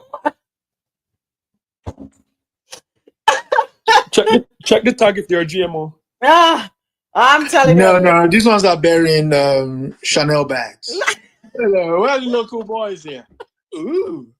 Let's go ahead and read this one. According to St. Vincent Times.com, the livestock component of the Ubek-Serk SVG food insecurity project reached another significant milestone on Friday, the 21st of February, when a total of 60 pedigree piglets arrived at Argyle International Airport from the United States of America. We definitely have to check these piglets out. These little oink oinks. These piglets will be housed at the Rabaka Livestock Station for breeding and represent 3 breeds: the large white, Duroc, and Landrace. Minister of Agriculture Saboto Caesar highlighted the growing interest among young people in pig farming and expressed optimism that this latest shipment will enhance production and productivity within the sector. Deputy Chief Agricultural Officer and Technical Focal Point for the UPEC-SERC SVG Foods Insecurity Project, Mr. Colville King, indicated that when matured, the pigs will be bred and offsprings will be distributed to farmers for further breeding, thus ensuring a steady supply of quality breeding stock. He said that semen from the boars will be used to support artificial insemination programs. Procurement Officer Ms. Cassia Toby expressed her elation for the fact that the importation of all animals was completed within the project's deadline, despite some logistical challenges. The Food Insecurity Project is being implemented by the Economic Planning Division of the Ministry of Finance, Economic Planning and Information Technology, with technical support and coordination by the Ministry of Agriculture, Forestry, Fisheries, Rural Transformation, Industry and Labor. It is being financed through a loan from whom? The World Bank. So the World Bank is honoring the loan, facilitating the loan, but the World Bank is also telling you where these piggy pigs must come from. This little pig went to market. So this really came back with a boy. Hello. So let me ask a question, Adesoji. You want to tell me that? And I'm thinking about the story we had about the goats. How are they doing, by the way? I don't know how these pedigree goats that we got from Texas are doing there in Jamaica. But it leads me to ask the question. No other island have no goat, or we could have said I could take the goat, them sperm. The pig, them sperm, and try to do some breeding across the region. Why must our pigs come from the US of A? Me not trust them, the pig then. I tell you the God Almighty truth. I am keeping my fingers crossed. I just told you that these are pure bred organic pigs. Go ahead. Well, with the idea that you're getting them on loan, you can't call okay. shots. All right. So basically, this is whatever farm they came out of, trying to launder their image. So they've gotten going to have some island chiquitos. Hello, babies. You're bad. You're really bad. Yeah, but what's not making any sense to me though? So the World Bank had to fund pigs. That too, 60? James. That don't make any sense. That don't make no sense, James. That don't make no sense. The government couldn't take $60 out in pocket and pay for 60 pigs. Okay. Yeah, okay. That don't make any sense. Well, it does make sense in the sense the IMF and the World Bank have that is their purview. So whenever they go to any country that they've given loans to, and in order to further their quote unquote funding master's interests, they look into health, education, and agriculture. So agriculture is just one of the mainstays. But this time they just decided to bring you some very posh pigs. Pedigree pigs, get it right. Pedigree pigs. Yeah. Oink, oink. Yeah. I wonder if they were the ones on the Delta flight that landed in St. Vincent recently. Did they fly Delta? I'm strutting out. First class. Yeah. First class done. Put a Gucci belt on these pigs, please, and thank you. I find this ridiculous, quite frankly. I see what James is saying, Adesoji, 60 pigs to be funded by the World Bank. And my thing is, why couldn't these pigs have been regionally grown? I think an opportunity. Not the same dog. We want the pigs with the accents. Here's the thing. I think the CARICOM community can come together, find an island or two, and make them the ones who specialize in breeding purebred pigs for the region. I don't think we should be looking to the north for pigs. That's me personally. And if they come from Jamaica, you know they're gonna rear babies. That gangster pig them there. Would have feel better if they get them from Dominican Republic. They have a lot of pigs. Why couldn't they get it from there? I don't trust them American pigs. Oh, you want the puerco. Those ones are wild. Them up to something. You want the puerco. Yeah, they're up to something. Never trust an American pig. An American goat. What kind of pigs are we talking about? These are pedigree pigs. 60 of them have been imported into the Argyle International Airport. Coming from the United States of America, these are the Bosse pigs. These are the Gucci bag pigs. Yes, 60 of them. And it was done through a loan secured from the World Bank. I want to know about, but it don't even matter. It don't even matter. I wonder, but you know something, the Chinese have pig farms here in the US. So I wonder if these are from a Chinese pig farm here in the US. I wonder. No, it's highly unlikely that the World Bank will fund anything that comes out of China. Anything now. No, not from China, no. The Chinese farms here. Yeah, even in the United States, what the majority of the funding for the World Bank comes from the United States. It's highly unlikely that they would put as whether Chinese inspired or Chinese fully owned. No, they won't do that. Okay. No. All right. They'll probably get one of these local hilly-billy goats farms. One of those mega farms too. I'm done with you. Trinidad and Tobago. Go ahead, James, real quick. Yeah, hopefully they have a protocol that they'll test all the pigs, make sure them not have COVID or anything like that. Because I just don't. That's important. Yeah, swine flu. That's another thing. Yeah. Because it just nothing about this don't make no sense. This one may align with your pan, James. Me and you the pan the same boat. Pigs can get COVID as well. Yeah. And then we have to go tell them for run going at the give them a vaccine then, innit? And put a mask on them. I'm done with you. I'm done with all of you. Next up, Trinidad and Tobago Prime Minister Dr. Keith Rowley just stepped down. On a later with this, we did done announce this a long time. According to Caribbean National Weekly.com, Trinidad and Tobago's Prime Minister Dr. Keith Rowley has announced that he will step down from office on March 16, 2025, marking the end of a decade-long tenure at the helm of the Twin Island nation. His announcement came during a ceremony on Tuesday morning where the Dabadi, O'Meara Road was officially renamed Lisa Morris Julian Boulevard. Rowley, who will hand over leadership to Energy Minister Stuart Young, reflected on his legacy of governance and national development.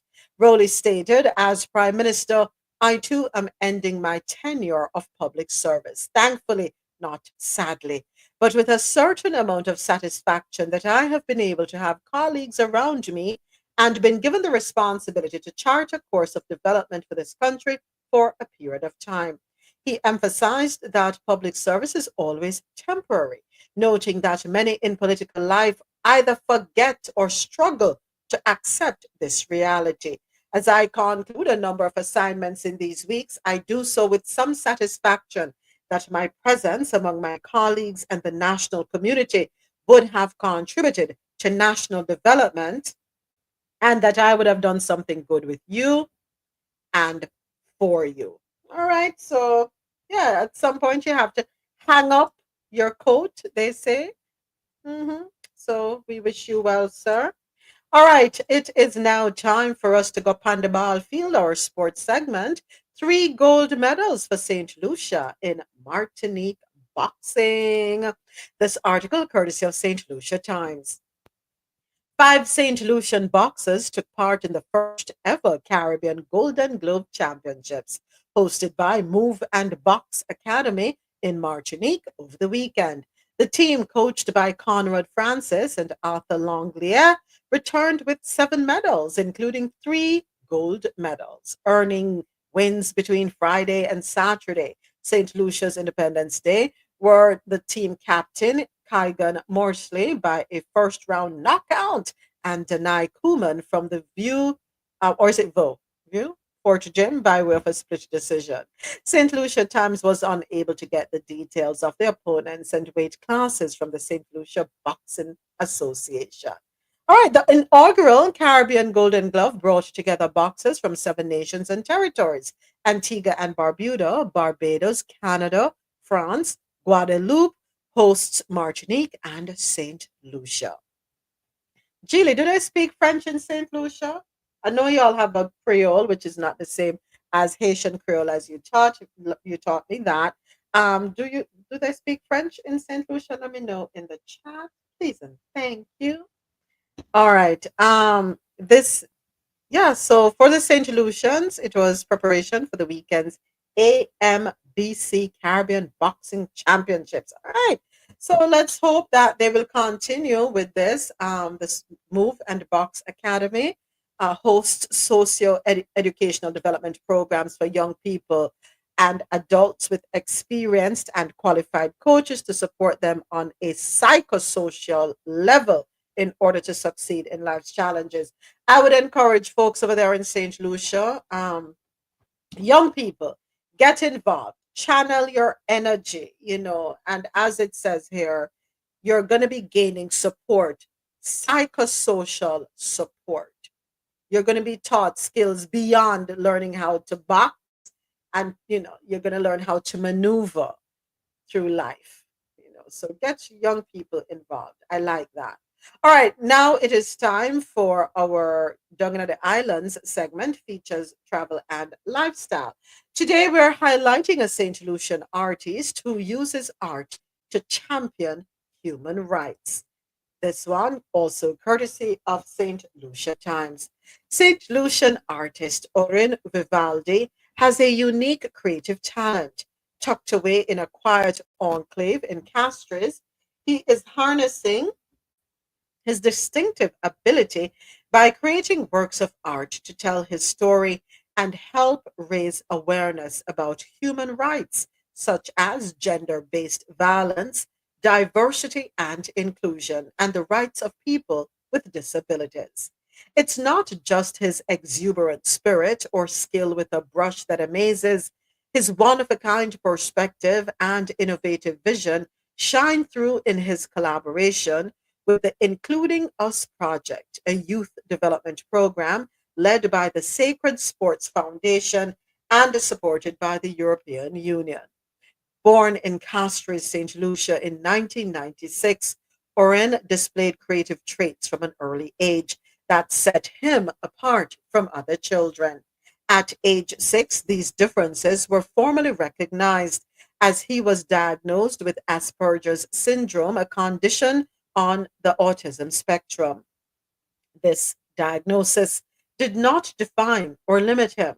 His passion for creativity and the visual world blossomed as he reproduced what he saw, adding his own personal touch to each piece. Around the age of 14, with support, from his parents, Crispin and Lydia, Oren began taking his first painting lessons, where alongside experienced artists, he was able to hone his distinctive style and has been painting ever since.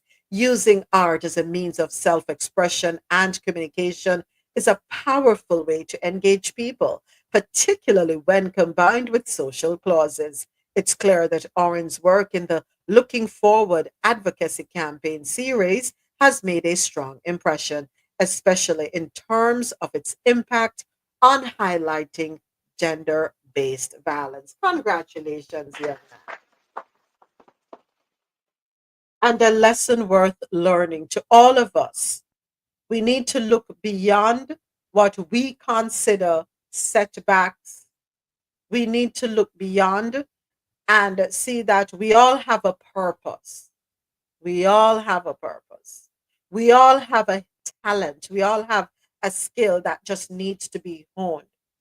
No matter what people want to think about us, our shortcomings, what they might want to term shortcomings, we have to break free from their perspectives. Look within ourselves, motivate ourselves, and set forth to achieve everything that we're capable of. Yeah. So proud of you, young man. Very proud of you. Keep it going. And that story wraps up the Caribbean Corner. It is now time for us to move on to our next segment, Las Noticias, stories out of oops, why is not moving for me? Hold on a second here, folks. We need to get something moving. I don't know why this is frozen on me. I'm frozen here. Bear with me one moment. Okay, I guess it don't want to move. Oh boy, I'm telling you, every day is something. All right, so let's try this again. I'm trying to refresh here, folks. So bear with me, bear with me, bear with me. Okay, here we go. There we go. Little refresh. All right, so first up in Las Noticias, or stories out of Latin America, Argentina. Argentina deploys military as China leads fishing vessels that swarm on the edge of economic waters. Come on, China, don't do that. Don't do that. Don't do that, China. Don't do that. I know that a lot of people are skeptical about the what you call it, seafood. I know a lot of people are skeptical, but don't go into other people's territory and try to take over. Be careful. All right, this article comes to us courtesy of Newsweek.com. Here we go. Argentina is carrying out naval patrols in a warning to the hundreds of foreign fishing vessels lingering just beyond the nation's maritime zone. Newsweek reached out to Argentina's defense ministry and China's foreign ministry by email with requests for comment. So we might be asking, why does it matter? Well, with local fish stocks dwindling, China's distant water fishing fleet, by far the world's largest, has rapidly expanded in recent decades and by 2020 numbered around 17,000 vessels. This is according to the London-based Overseas Development Institute.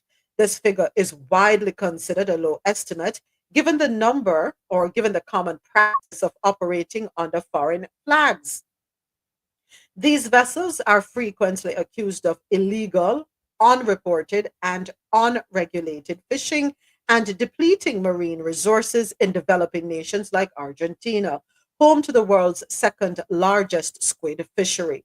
Beijing has rejected these criticisms, claiming it enforces the world's strictest oversight of its distant water fishing fleet. Well, what do you need to know?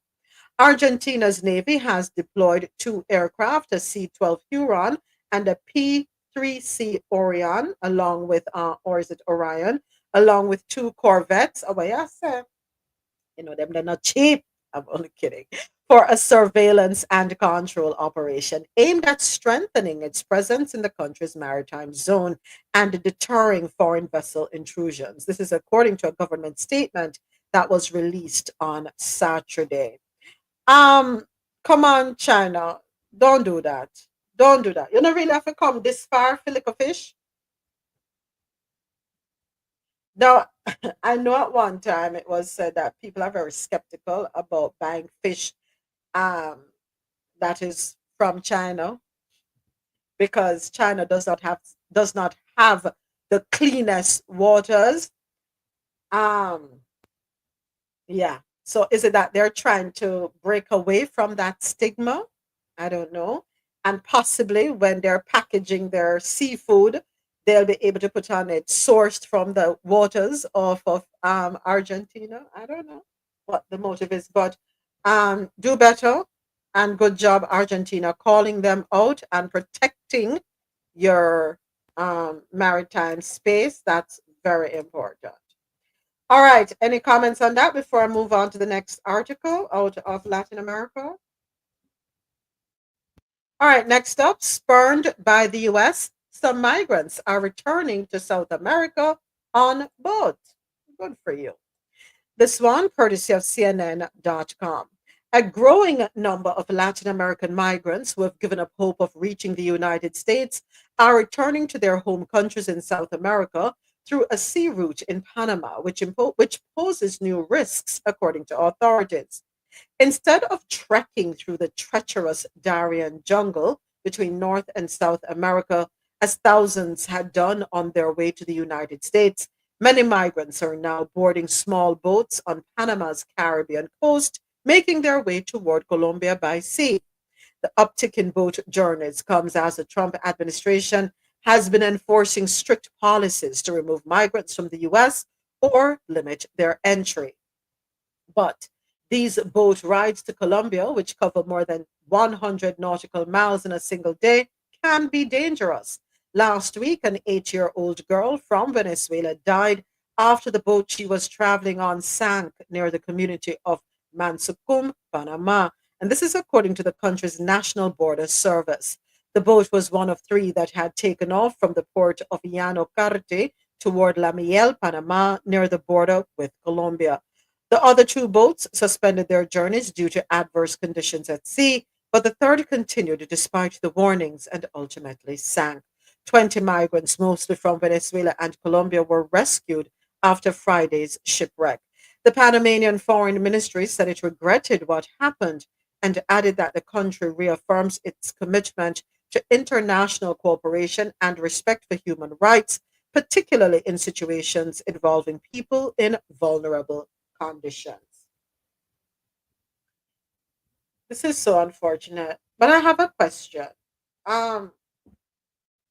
Let me pull up the map before I speak, because I want to make sure we're not speaking out of turn. So, countries in South America. Is it possible that, and I don't know if it's not being done. I don't know if it's not being done. So we have Chile, Argentina, Uruguay, Paraguay, Bolivia, Brazil, Peru, Ecuador, Colombia, Venezuela. Brazil being the largest of them all, followed by Argentina, then Peru. Is there any possibility that the leaders of all these countries could have a conversation of sorts where folks are able to move amongst those countries? So I'm not able to make life in Venezuela. I could possibly go to Chile. I could go to Argentina. I could go to Paraguay. Life not going so good for me in Chile. I might be able to make it in Ecuador. The freedom of movement is what I'm talking about as we are pursuing that in the Caribbean region. Is there the possibility for them to do that instead of everybody wanting to come to the United States? Or is it that there are no opportunities available in any of these countries across South America? The United States has not made, the United States is an overbearing behemoth in that neck of the woods. So in the course of time, they've destroyed most of the economies and they've made them reliant on the 3 in the north, Mexico, United States, and Canada. So it's going to be a tad difficult, and it doesn't really matter whether you move from the East Coast, countries like, what's it called? Ecuador? Ecuador is on the West Coast. Oh, sorry. I'm on the East is Brazil, Uruguay, Argentina. Yeah. So it doesn't matter whether you move from East to West or West to East. You're basically going to be running against the same kind of thing. So the gangs are there, drugs is rampant, it's debt poor. So, except you come to the cities. And when you come into the cities, you're basically going to go into the shanty towns because you can't afford rent. You're coming from a background. So the idea is, even if I can come to the United States, my dollar will make a whole lot of difference. $100 in the United States, if you transfer that $100 to somewhere like Paraguay, could change the trajectory of someone's life. But again, we have this notion of people who believe whatever it is they've been able to garner because of the fear that how they got said thing, they want to guide it jealously, which is the case of the three in the north. Not so much Mexico, but those other two. So I don't think, I think if they had that choice, they will make it. But no, that choice is not on the table. You think so, though? Adesoji, and here's why I'm asking if you think so. Because in the Caribbean, for example, opportunities are there in other countries, but somehow we think it's best if we just head north. And there are people who have moved to other Caribbean islands and have done phenomenal. Okay, human beings being what they are, normally what they will do is they'll gravitate towards where they're familiar with, or they have somebody who they're familiar with. Okay. So anyone that comes into Brazil, for instance, is gonna have to learn the language because the only country around there that speaks Portuguese. So that's one problem. So there's the language barrier. Unlike in the United States, where there is no clear definition within what the language is. There is no official language. Right. So you can navigate. You could, even if it's $50 a day, which, I mean, it's crazy to think that's what someone needs to survive on. For them, it makes a difference. What could have been better is you have this kind of work holidays where you could come in and work for 6 months and leave and not apply for the next 6 months. At least you know what you're working with. So you have that revolving door of every 6 months. And, there'll be people who will do that 6 months, maybe 4 times in their entire lifetime, and they're good. Maybe it's just to buy land so that they can raise chickens, pigs, and whatever, and they're okay. So this idea that you've created this thing that people look at and they aspire to, and yet once they are back, it's like playing snake and ladders. You've gotten up to one point and you roll the dice and boom, the snake bites you and you're either at the foot of the ladder or you're completely taken out.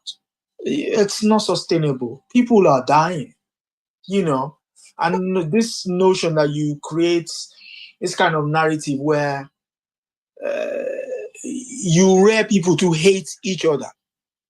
It's not sustainable. It's not sustainable. I yield. All right, so I want to remove language from the equation, and here's I have met folks here in Miami. They've been here 3 months, and they have said they did not know English. They did not know English, but because they had their hair and they have to survive, what did they do? They would have the TV on English channels, they would have the radio on English, and they made a concerted effort to learn quickly. So they adapted quickly. And I'm impressed because those of us who speak English struggle to learn another language. So if you're immersed in an environment, for example, and a lot of Brazilians do speak Spanish too. Interesting. Just like a lot of Haitians do speak Spanish.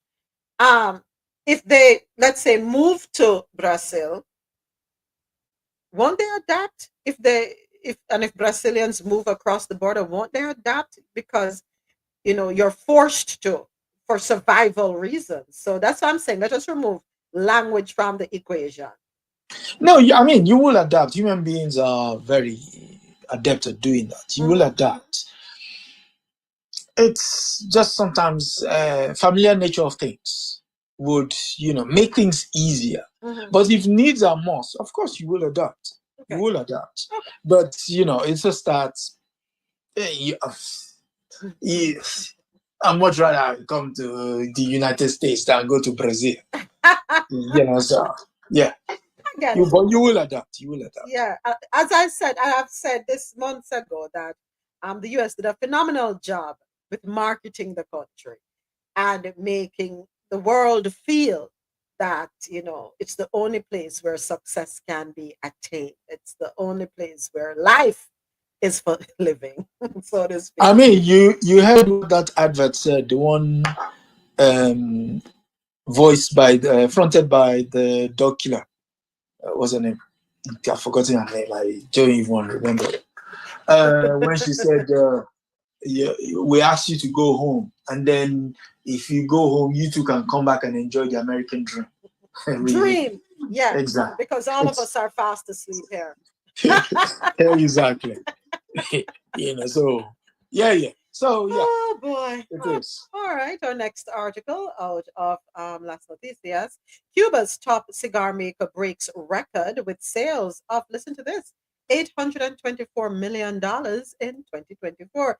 Ain't nothing like a Cuban cigar. Ugh, the smell. I've never smoked one, but they do smell good. El Cubano. Yes. See. According to MSN.com via Reuters, Cuba's top cigar maker Habanos said on Monday that sales of the company's luxurious smokes had soared to a record $827 million in 2024 as revenue poured in from fast-growing markets in China and elsewhere in Asia. Habanos Vice President Jorge Perez said revenue jumped 16% over the previous year as the company reaped high-end demand. Wow, from a growing class of wealthy smokers in Asia, a region which now accounts for nearly 1/4 of the company's sales globally. Cuba's cigar business, together with rum exports, is among the crisis-racked country's last thriving export industries and critically important for raising foreign currency necessary to buy food, fuel, and medicine. Habanos SA is owned 50% by Cuba's communist-run government and 50% by a consortium of Asian investors under the umbrella group Tabacalera. Soaring sales in 2024 came even as Cuban growers struggled to recover from Hurricane Rafael in November and Hurricane Ian in 2022, both of which ravaged the western tobacco-growing provinces of Artemisa and Pinar del Rio, damaging infrastructure and crops. Adesoji, let me ask you a question. Would it benefit? Una pregunta, por favor. Would it benefit the Cuban government, right, to give some thought to doing things just a little differently for their people, not because they want to have sanctions removed, but here is the thing. I have seen images out of Cuba from locals of the deteriorating buildings that people live in. Even though, let me say this, there is no homelessness in Cuba. You better believe that. No homelessness in Cuba. Why don't they use some of the revenue generated from their foreign trade to rehabilitate these buildings so that people can feel comfortable? Is that something worth exploring? Fixing the sidewalks? Yes. I'm not saying it's not necessary, but sometimes if you're under siege, living the luxurious lifestyle will not come first to you. You would want to take care of your primary needs. And what are your primary needs? Well, food and shelter. You have shelter, maybe not to everybody's liking, but you still have shelter. And you do know what they say about water. All you need to allow water to do is to permeate, to come through a place once. And that's it. Water will destroy everything else. What they're afraid of is the corruption in the north. I mean, you guys leave it. So if that were to happen in that place, so what's the point of fighting for their freedom? The freedom is going to come at a cost. But then again, what is that cost? Is that for you to fight today and then surrender? And then, so what's the point of fighting in the first place? You know? But I'm just thinking about state of mind psychologically, right?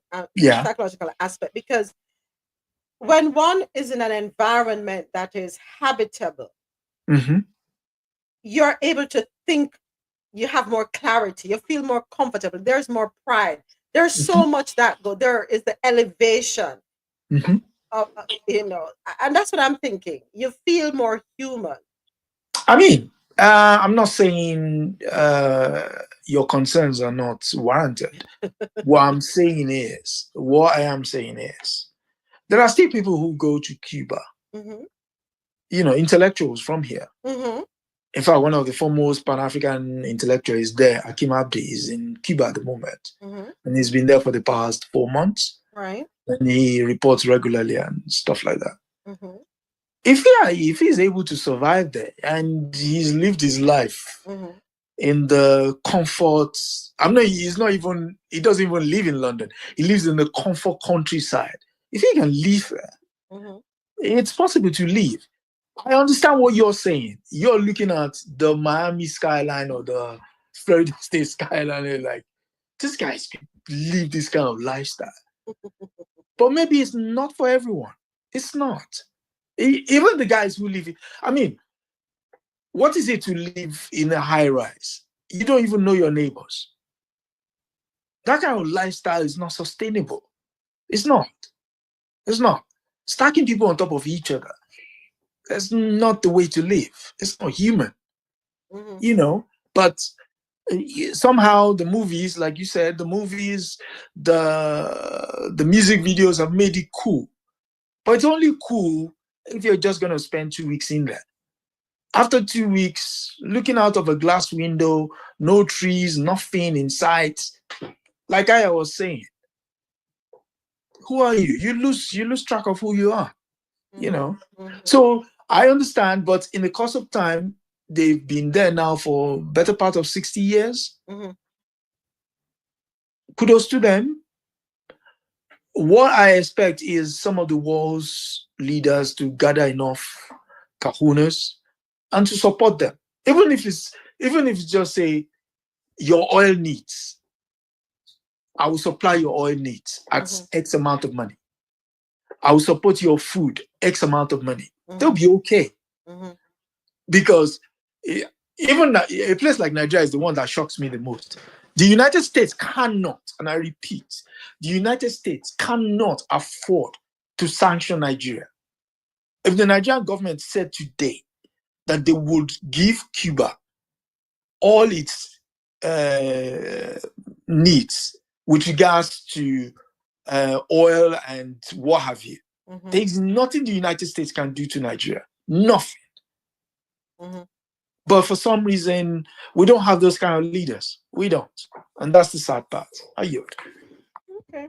All right. Thank you, Adesoji. Appreciate your input there.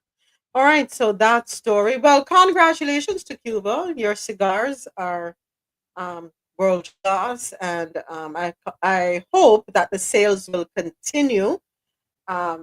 Hopefully, you will be able to break $1 billion in 2025. And don't worry about the foot on your neck. Do what you must to uplift the lives of your people. And, carry on. Carry on. All right, time for stories on the international scene. Want to say a quick thank you to everyone listening on QMZRadio.com, JanoRadio.com, MadMusicHouse.com, everyone watching on YouTube Live. Thank you so much. Also, want to say a big thank you to everyone right here with me on Fanbase. I appreciate you all. All right. Hold on a second. I got to remove something here. Okay, here we go. So on the international scene, oh, by the way, before I forget, How could I forget? I invite everyone listening to head on over to www.coffeeinto.com. That's our official website, and catch up on our previous shows. Take a look at all the stories that we are not able to um, highlight here on the live show. We have the links to those articles there. We also invite you to check out our resources page. And just a reminder, we have some deadlines coming up, fast approaching. March 1st is the deadline for the applications for the Caribbean Canada Leaders Dialogue 2025 program. Also, coming up on the 7th of March, which is the deadline for applications for the 2025 Global Career Scholarship. Check that out. Another deadline for folks in Jamaica, Friday, March 7 to claim your funds. Well, not claim them. You should have already put in your application for claiming to collect your money in the reverse income tax credit program. The reverse income tax credit program. Deadline to get your money, March 7. 2025 Global Career Scholarship deadline, March 7.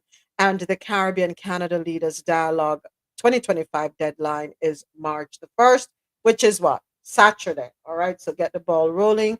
Just head on over to coffeeinto.com, click on the resources tab, and you will find the links there. We are committed to making it easier for you to find information that you need.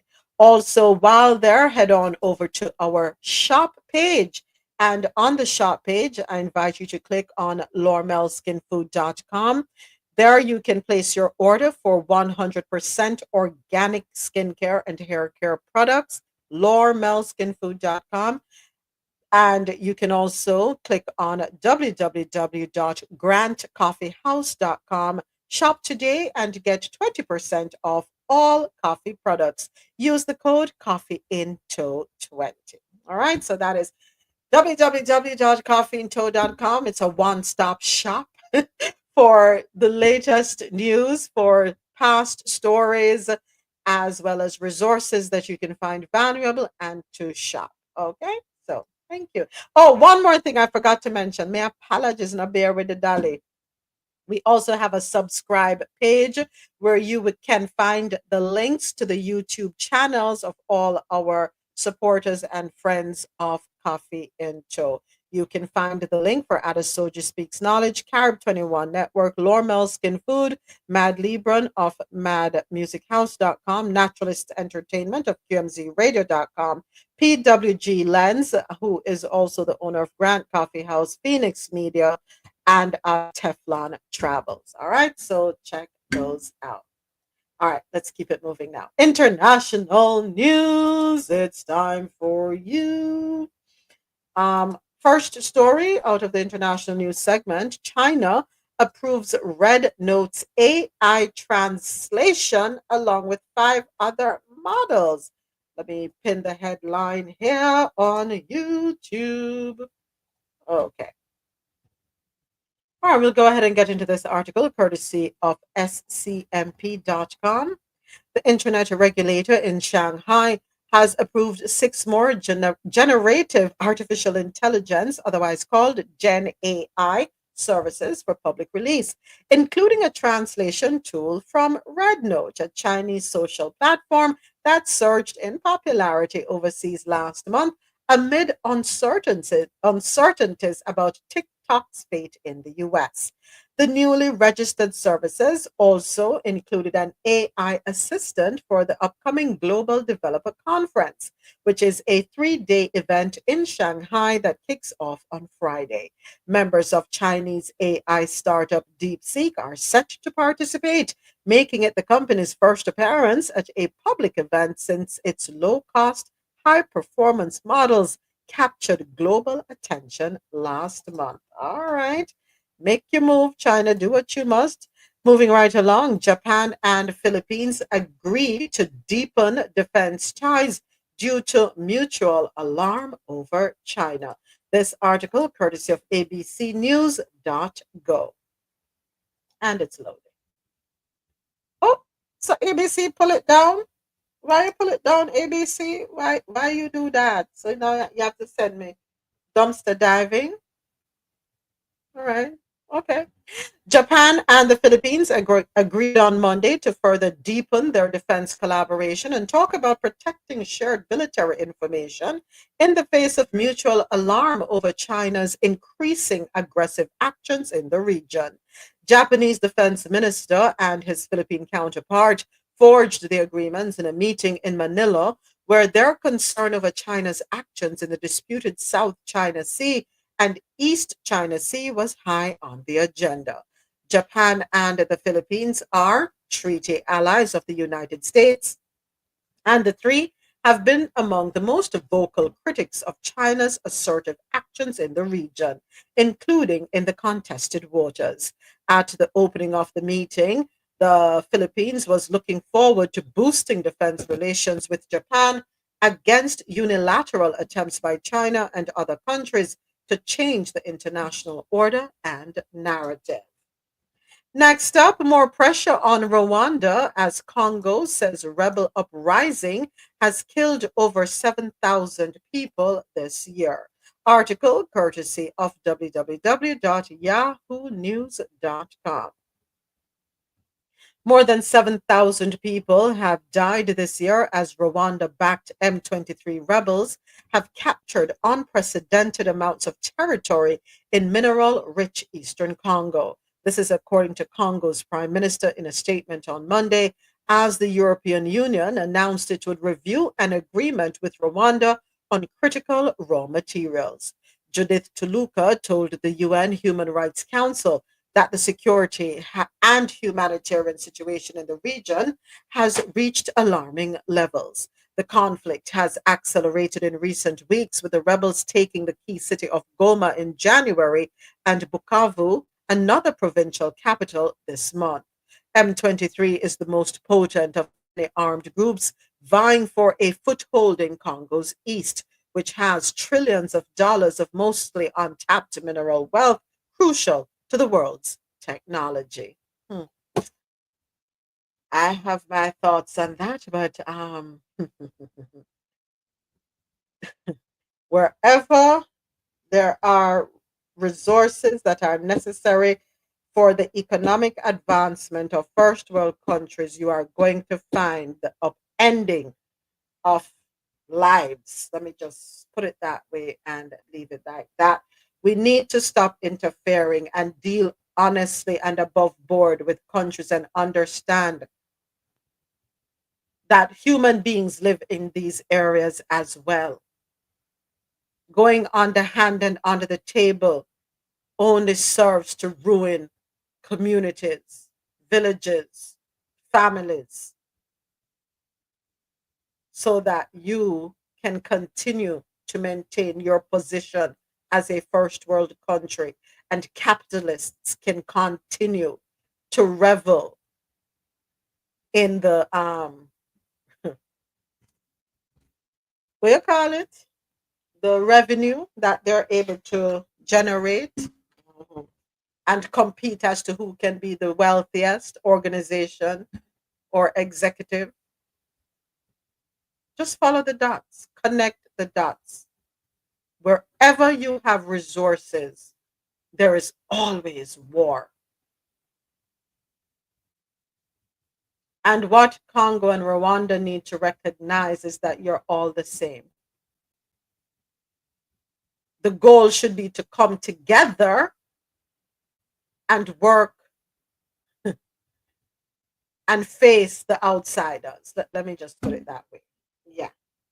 All right. Next article. 10 fastest growing economies in South Africa, in Africa, not South Africa, in Africa right now. So let us see what these opportunities are that we may be able to take advantage of, or other Africans may be able to take advantage of. This article comes to us courtesy of africa.businessinsider.com. The fastest growing economies in Africa are set to dominate global rankings in 2025.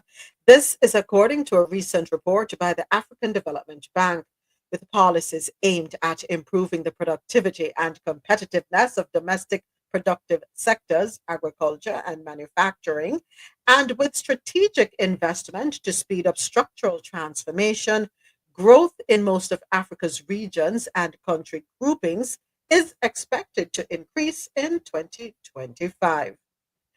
By region, East Africa is set to be Africa's fastest growing region, with GDP growth projected to increase from 4.4% in 2024 to 5.3% in 2025 and 6.1% in 2026. Half of the region's economies, South Sudan, Rwanda, Uganda, Ethiopia, Tanzania, and Kenya, are forecast to grow by 5% or more in 2025. In West Africa, the real GDP growth is projected to pick up from an estimated 4.1% in 2024 to 4.6% in 2025. Strong growth is also projected in Togo, Benin, Cote d'Ivoire, and Gambia. All right, so let's take a look at what these fast growing economies are. And these are projections for the 2025 to 26 year. South Sudan, 34.4% oil production, exports. Senegal, 8.6%, oil and gas, infrastructure and agriculture. Uganda, 7.2%, oil sector, infrastructure, public investment. Rwanda, 7.1%, services sector, tourism, ICT, manufacturing.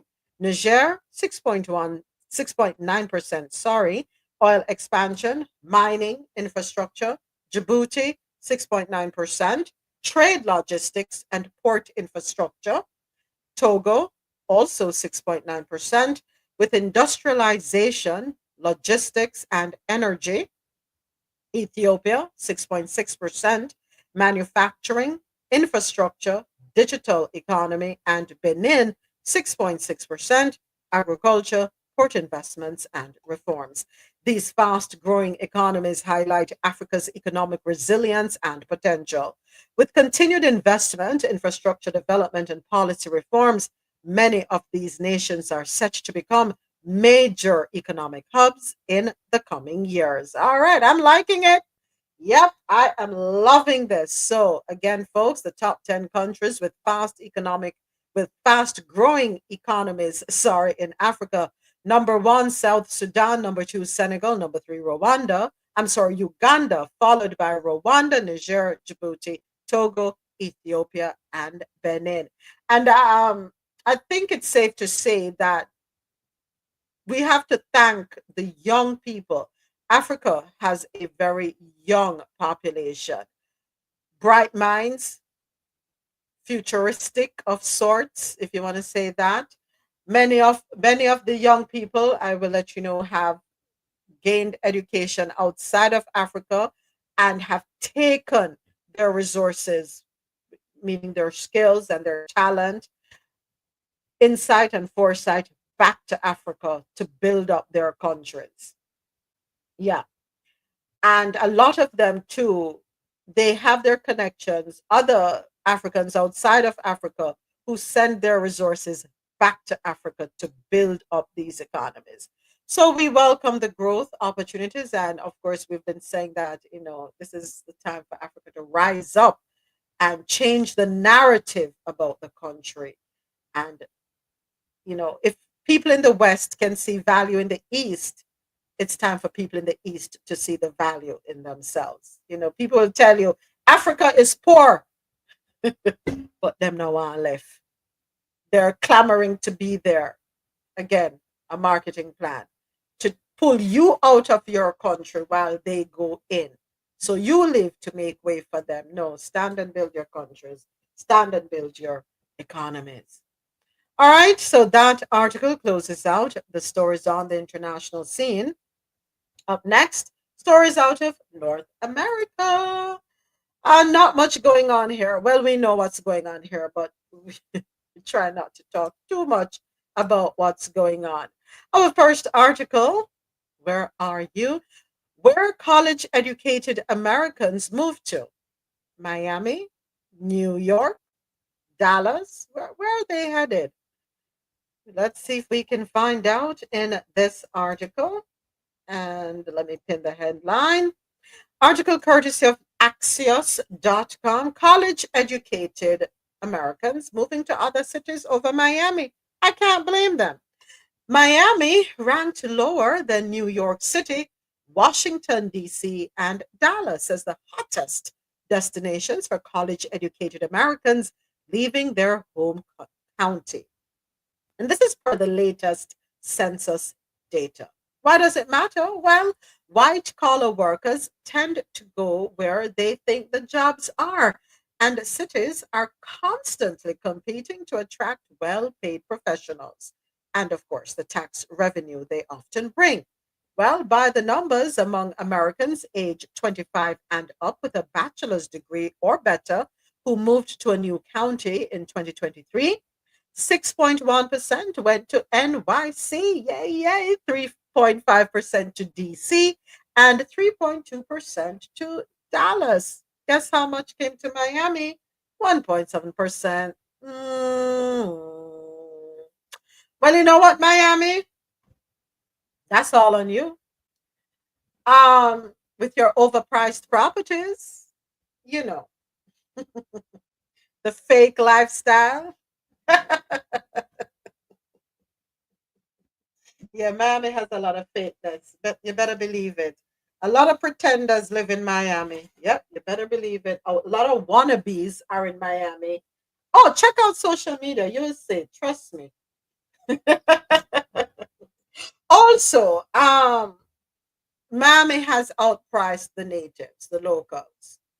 A lot of it can be attributed to illicit funding. you know. A lot of it, we have a lot of foreign investments here. So when you see, what's his name, talking about you can get your green card for $5 million, that's already in play in Miami. A lot of foreign investment is here. A lot of the skyline is owned by foreigners with deep pockets who come here and purchase real estate. Yeah. A lot of that happens. So Miami is the playground for the wealthy. It is the playground for the rich. And for those of us who are trying to make ends meet, it has become a challenge.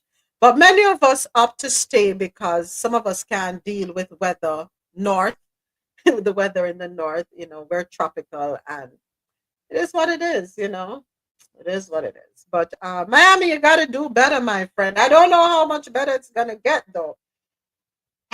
At least for the next 4 years. I don't know. Don't know. But I saw a video. I think I saved it. I believe I saved it on TikTok, which was rather interesting. Let me see if I can play this real quick. Gold card citizenship. You want the truth about what gold card citizenship is? Okay, and red hats, I'll be very curious if you can swallow this one. People who have a $5 million cushion to spend on a fee, meaning something that doesn't give them an immediate financial return, have other millions of dollars. And people who have other millions of dollars and live in a foreign country, nowhere to put their money in companies that aren't taxed in the United States. That should be pretty obvious. They're not going to move here so that they can then move all their money here to be taxed. They're not paying taxes, nor are they coming here to pick fruit or wash dishes. Our labor force will decrease. Our quality of life will decrease. What are they going to do? People who have enough money to spend $5 million on a fee and have other tens of millions of dollars, are they going to work to create jobs? If you had $10 million, would you want to work more or would you want to work less? They want to work less. They're not going to open up a shop. They're not going to start a business where they have to be there at 6 a.m. and interview managers and then interview staff and have to do paperwork and quarterly meetings. They're trying not to work. What is the best way to not work and invest your money? Real estate. They're going to buy your home. They are going to rent you your home. They're going to come in by the thousands, the tens of thousands, foreign oligarchs, and buy up dozens, hundreds, thousands of homes in cities all across America. Boise, Birmingham, Oklahoma City, doesn't matter. They don't live there. You do. But now The cost of housing is going to go up in every city. It'll be harder to buy a home, and rent is going to go up as they gouge you to make money for themselves. That is what gold card citizenship will do. Gold card. And he's not lying. That part.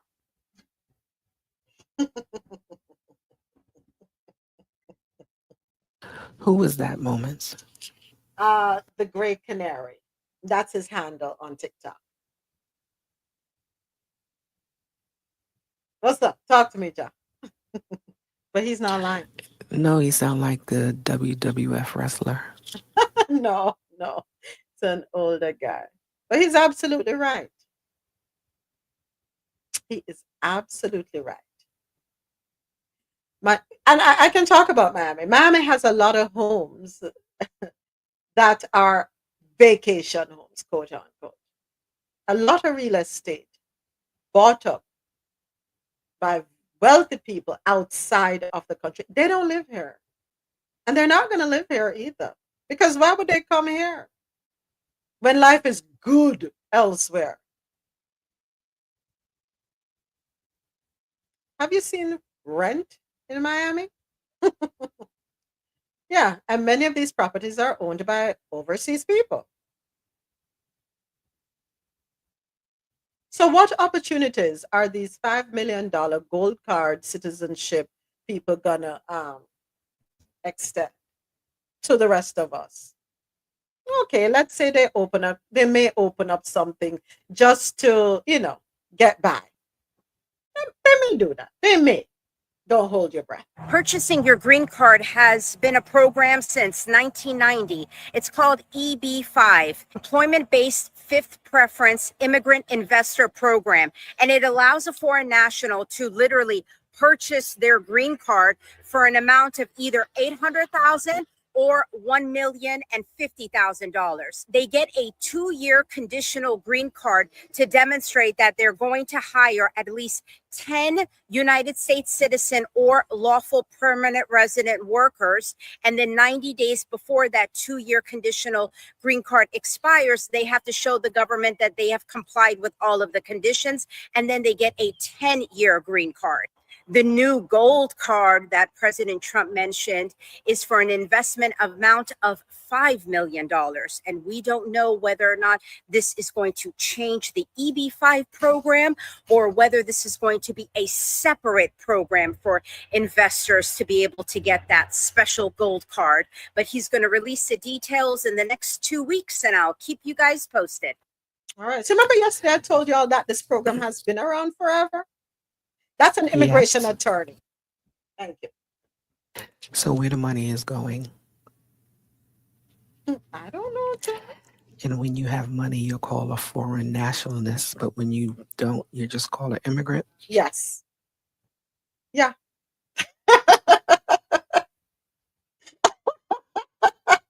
It's like when you use it to buy a house, it's a mortgage. When you use it to buy a car, it's a car note. Different names for different things, right? Same thing, money. I just want to know where these millions of dollars are going. Supposed to be into the state. It's supposed to go into the state coffers, right? To take care of the state.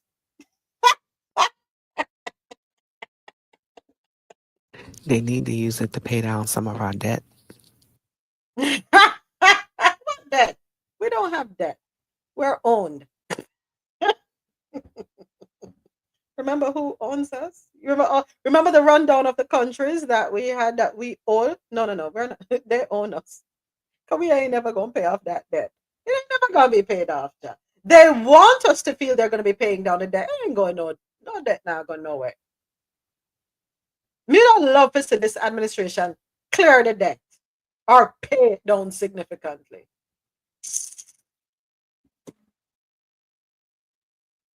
Please pay down that. But yeah, so next article, gold grifters inside the growing scam using couriers to pick up gold bars from victims. Wow, didn't know about this. I didn't know something like this was going on. Let's take a listen to this one. Hold on, let me let this ad finish running out. Hold on. Cover story, a new warning about an elaborate scam involving gold. With the price of gold near its all-time high, scammers are taking notice and taking advantage using a scheme that starts with a pop-up ad. Investigative reporter Dan Crowd from our New York station WABC joins us to tell us what you need to watch out for. Good morning, Dan.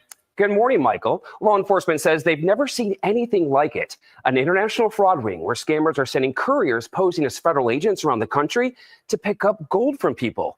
In 2024, victims of gold scams reported losses of $126 million.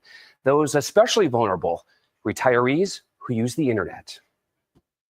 This looks like just an ordinary day in a store parking lot in Maryland. But take a look at this man. Watch as he picks up a box from someone's car. Inside that car, an undercover detective trying to catch those accused of helping to scam an 82-year-old woman out of nearly $1 million in gold and cash. These cases are resulting in significant financial losses to victims. Here's how authorities say the scam works. Victims receive a pop-up message on their computer saying their information has been compromised. Victims will then call and speak to someone posing as a tech company representative or federal agent. We got a lot of things to discuss. The scammer will convince victims that in order to secure their assets, they will need to convert their savings into gold bars and hand them over to the government. They're giving individuals pickup locations. It may be a grocery store parking lot. It may be a shopping center. Chris Owen from Indiana says that's exactly what happened to him. He even got this letter claiming to be from the FBI.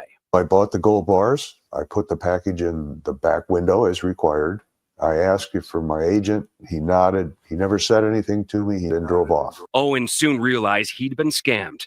The money he spent on those gold bars, roughly $80,000, gone. Police say the scam is still victimizing people across the country right now. Officials are issuing urgent warnings to all. Unfortunately, some of those people lose their life savings. While law enforcement hasn't publicly identified any ringleaders yet, they tell us they have found call centers overseas. Tonight, ABC News Live Prime, we speak exclusively to someone involved in the scam, what he's telling us from behind bars. Michael? Yeah, definitely important message to get out. Thank you so much for that, Dan. So hold on a second. Them not have safe deposit box in a bank again. Why would you put gold bars in the back of your car so someone could come and get it? That don't make no damn sense. Listen, banks have safe deposit box. It coming like the more money someone have, the more stupid on a be.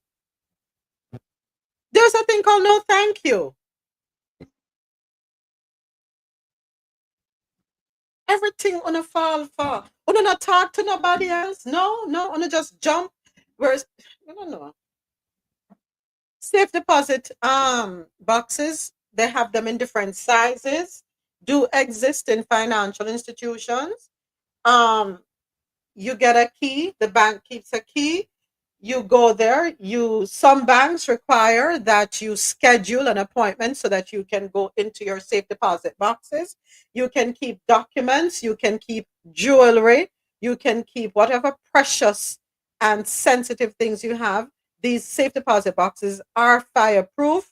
They're kept in a vault in financial institutions. These vaults are fireproof. You don't need nobody come and picking up no gold from you. You don't need to be converting anything into gold. And if you convert it to gold, put it in your safe deposit box.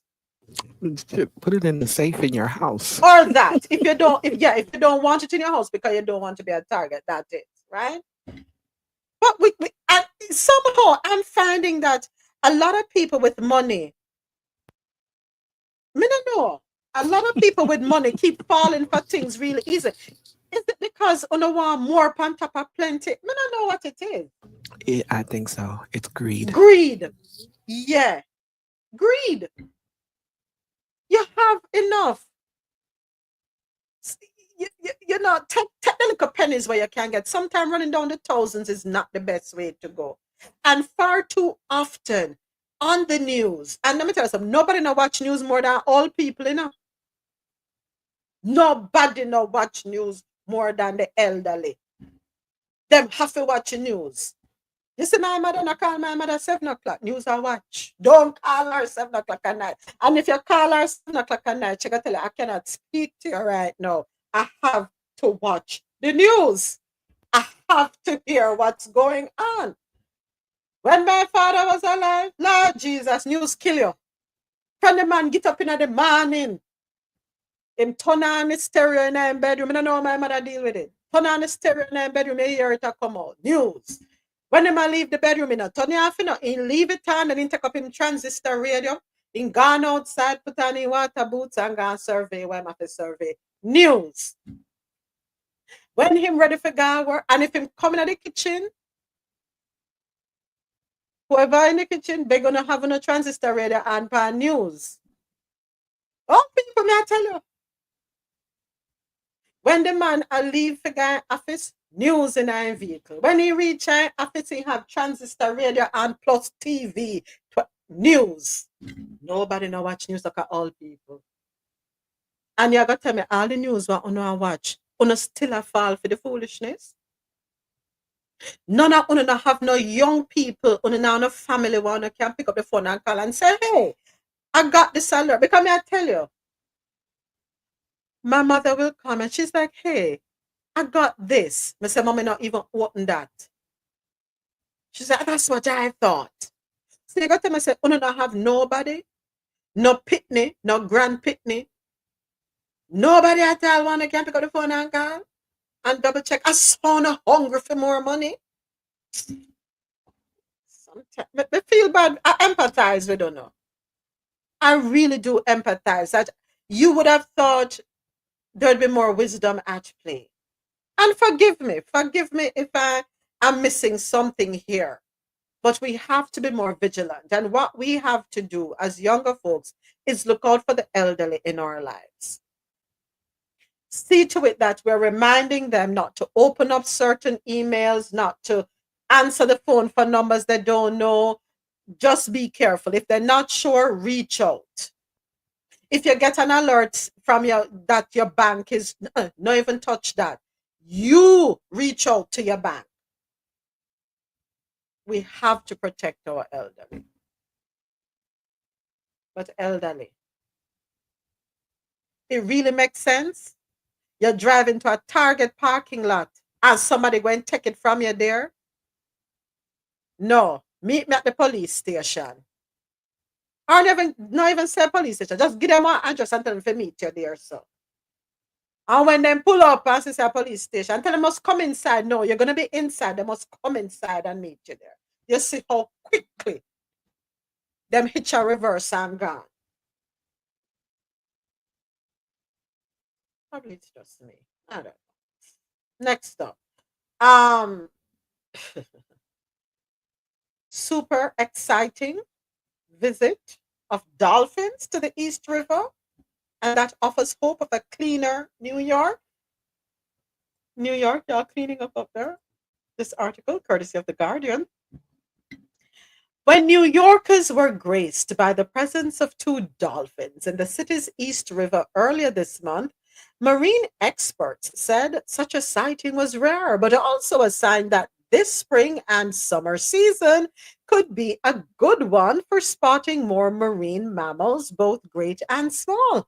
On the morning of February 14, the day of love, a pair of common short-beaked dolphins was spotted alongside Manhattan's Upper East Side.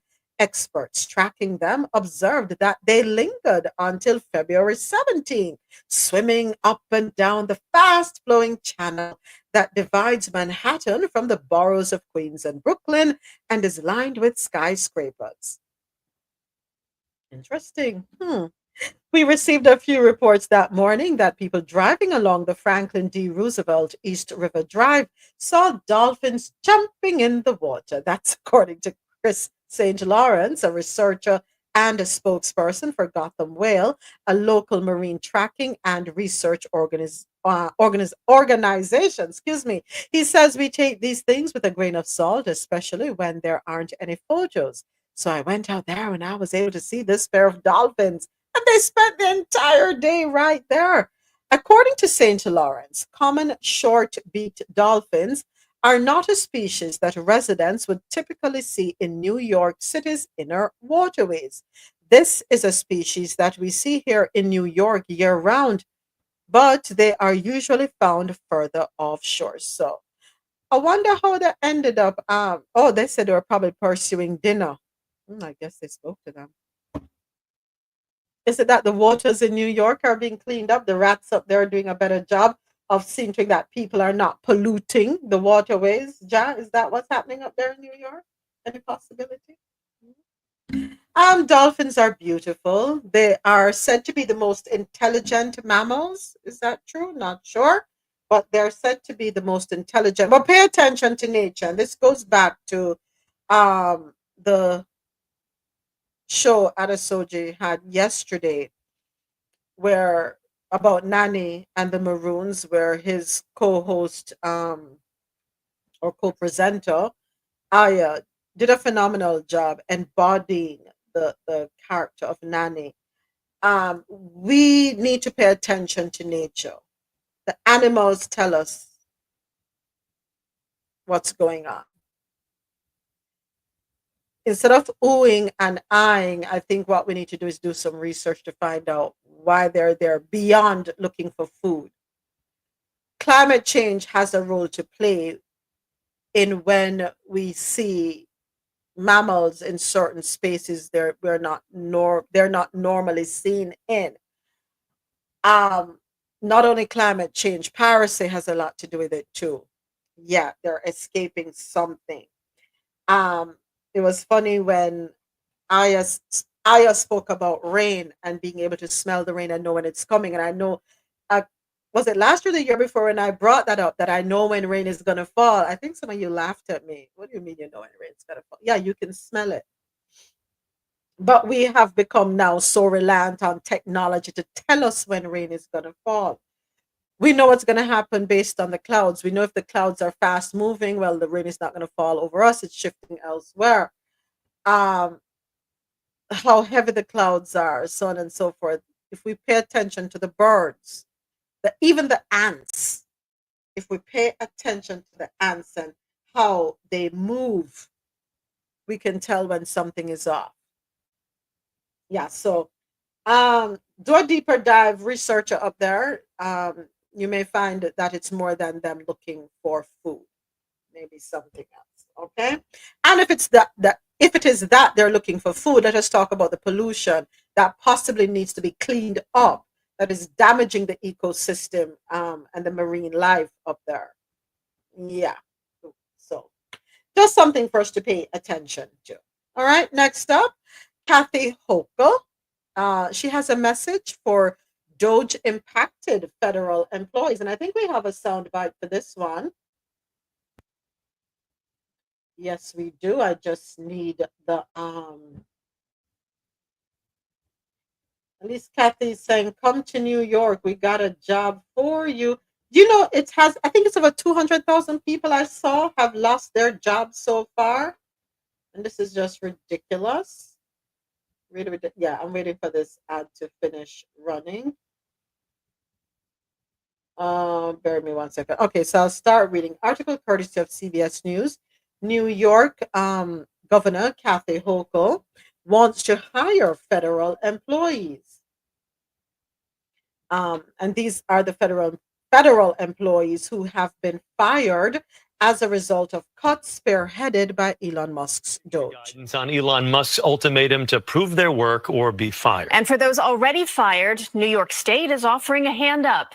Jessica Moore has been speaking with fired federal employees and joins us now with more on where things stand right now. Jess. Well, Christine and Chris, I spoke with a Long Island woman who has worked for the Social Security Administration for 2 decades. She describes the last few weeks as mental torture, conflicting messages, no job security, and life-changing policy guidance being posted on social media. She didn't feel comfortable sharing her story on camera, saying she's afraid for her job.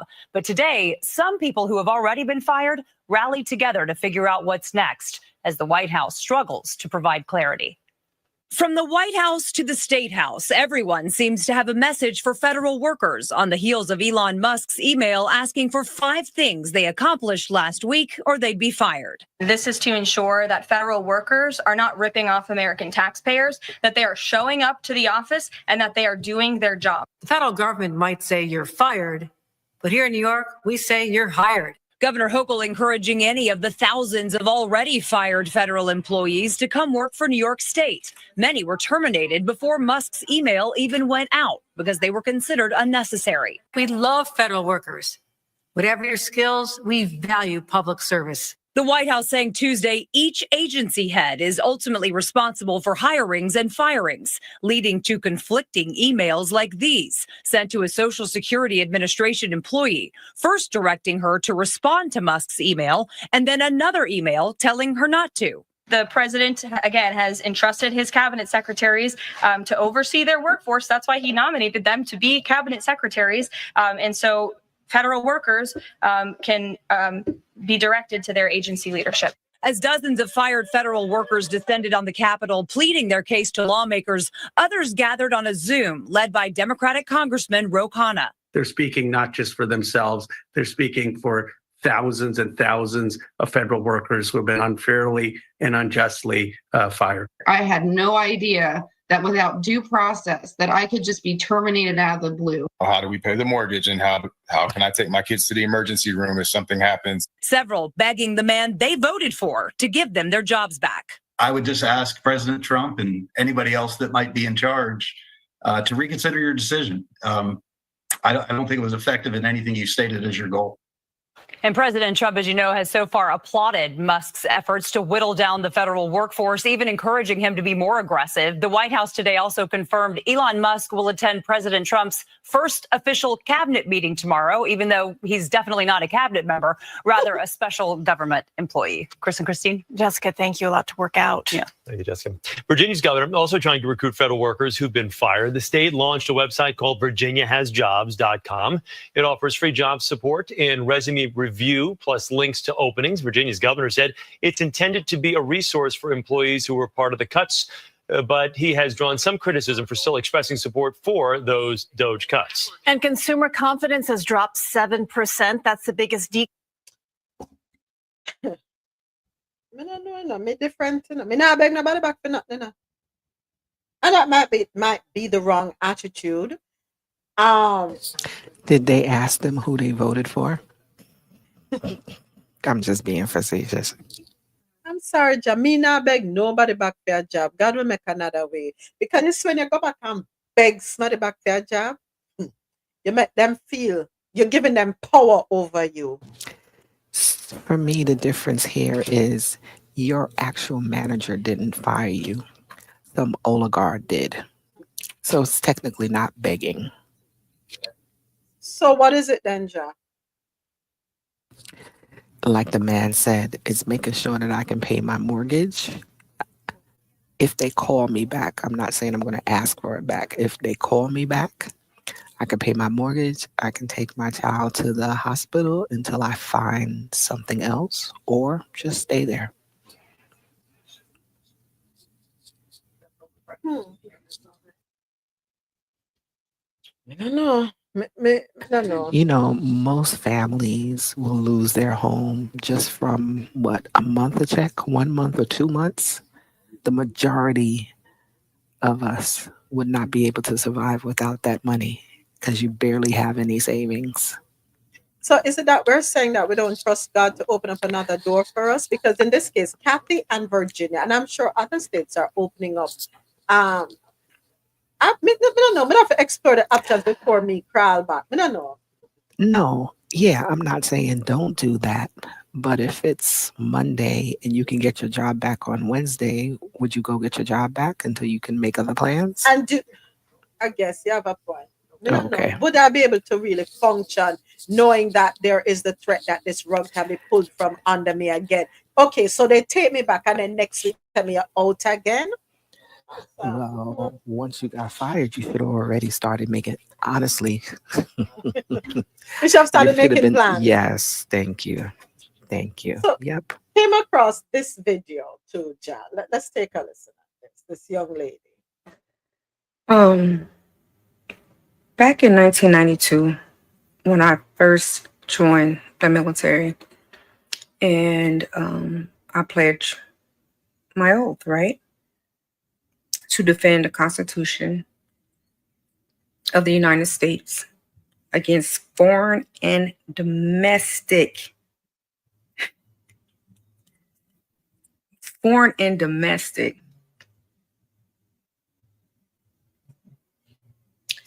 true faith and allegiance to the same.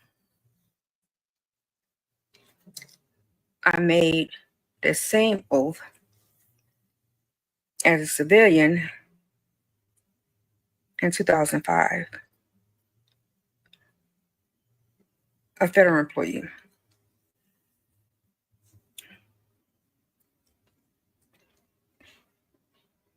I feel like my oath is not the foreign people, it's domestic. Every day, look, if I can file harassment charges based off of what's going on right now with federal employees, I will. It's tiring. It's taxing. And the part that really blows me is for the people that continues to root for our downfall. I heard something true today for everybody that's wishing for our downfall that has no idea. Like when you pledge, put your hand on the Bible, that you would defend the same country that's now fighting you. Here's the thing. For y'all that's laughing and still continue to talk and think it's funny that we're losing our job, we're coming for yours. I can guarantee you we're smarter. We have more knowledge, skills, ability, degrees, top secret clearances. And I'm just talking to the people that's laughing and think it's funny. You don't want us out there. You don't want us out there. Because we're going to come out there and then we're going to work and then get paid for what we're really worth. Because working for the federal government is, we don't make money. We don't make money the way y'all think we make money. A lot of people want to be in the federal service. Number one, if they've never served. Number two, if they're veterans and they want to still continuously give support back to the country that they swore on an oath for. The same country, the same people, unfortunately, the same Bible that they call upon. So we're fighting them, and then we're fighting our own people. We're fighting you, like the regular American people that's wishing so much hate on us. Now, people that's working at fast food, and no shout out to them, like, y'all good. We don't want your job. We coming out for the jobs that's going to feed our hunger.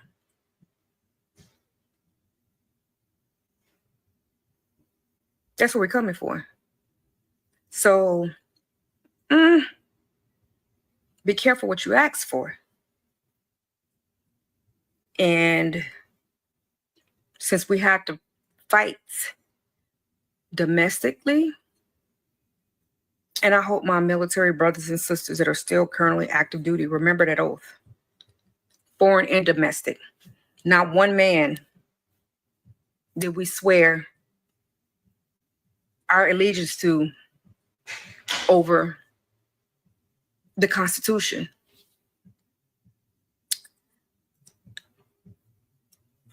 it's rough in these federal streets right now. And they fired the people that were probationary in term. So now they're going after the people that's tenure. And the way they're going to do that is they're going to attempt to go through it through the RIF. They don't know what they're doing, y'all. They don't know what they're doing. And when they do F around and find out, it's going to be too late. Or a lot of y'all out there that's wishing for this stuff to happen, not going to survive what's happening. It's a reason why we take these oaths. It's a reason why we do what we do. Y'all about to mess around and you're about to find out. And the hurtful thing about it is I can't defend you.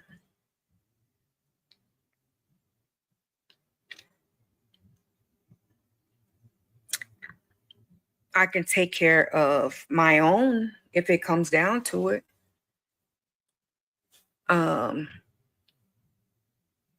When it comes to what's right based on us as Americans or as an American. But why are you MAGA people that's running around here like pumping your fists?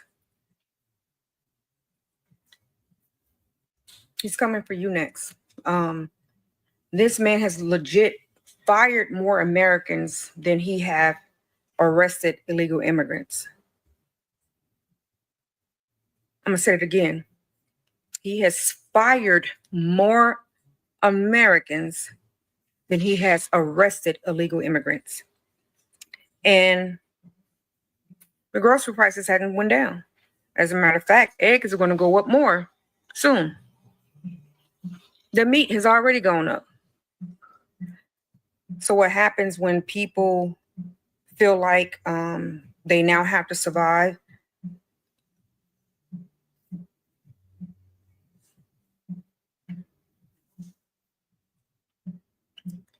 Good luck.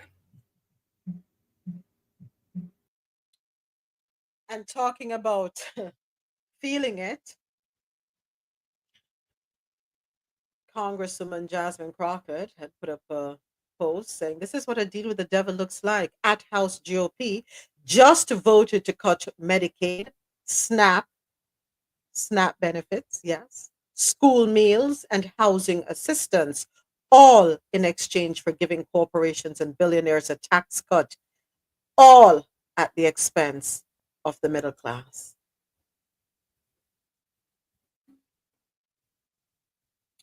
That's what was voted for. And in the meantime, we have this grotesque commercial running on social media that was posted by our president. It's disgusting, to say the least. It's in poor taste. Let me try to be respectful. It's in poor taste.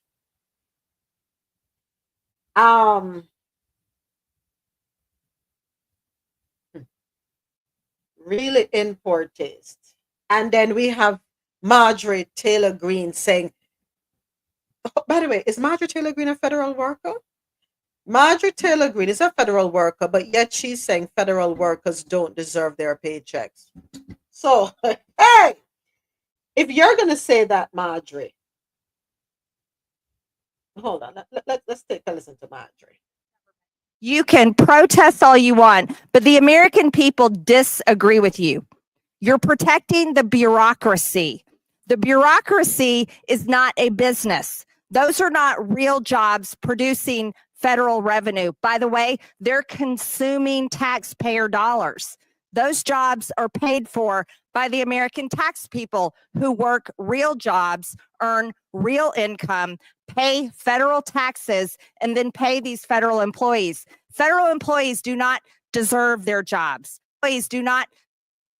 So, Marjorie, that being said, Are you a federal employee, Marjorie?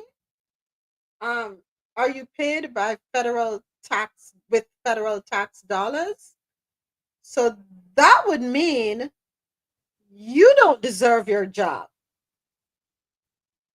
Unless I'm missing something. Unless I'm missing something.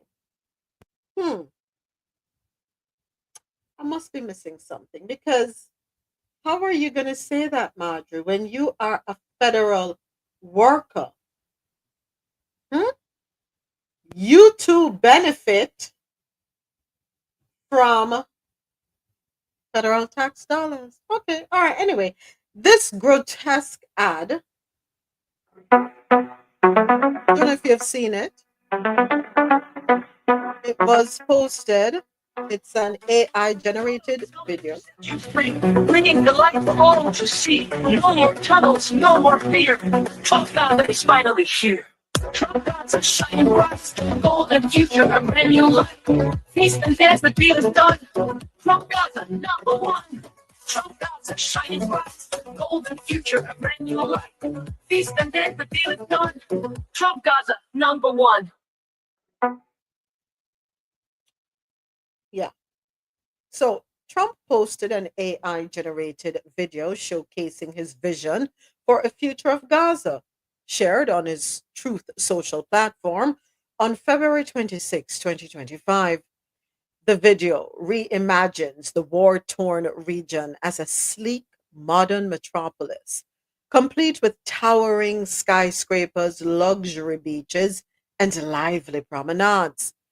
The video includes Elon Musk dining on the beach. A child releases a golden balloon in the shape of Trump's face, and a massive golden statue of Trump himself stands tall in the new Trump Gaza.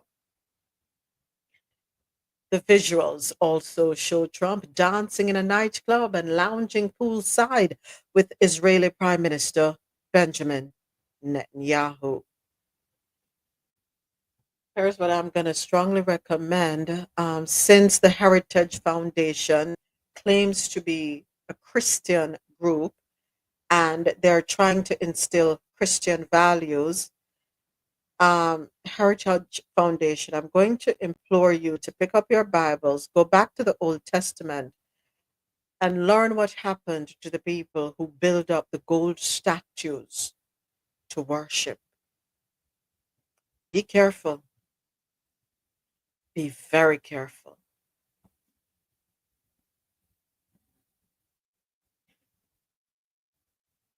God shall not be mocked.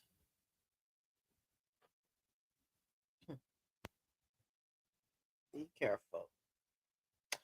So, back to the article with regard to Kathy Hochul, the New York governor, saying that she wants to hire federal employees. Yes, I can understand desperation, and yes, I can understand dire circumstances. Yeah, I do. But me no know. Probably it's false pride. Me have certain things I will not grovel and beg. Nah, do it. I probably have false pride. I don't know. I don't know if it's ego. Me no know. But if you fire me and I think I was unjustly fired, I'm not begging you back for no job. I'm not doing it. God will make a way for me. There's a reason why I got fired. There's a reason why it happened. Probably it's an eye-opening experience to me. Yes, I might have to sleep in my car for 2 nights. Yes, I might have to go catch up on that one bridge with somebody, but me no know, Virgin. Me not giving you that power over me. Because what I'm telling you is I can do, what I'm telling you is you can do it with me as you please. 2 minutes. Thank you, Ja. What? You know I'm not seeing you?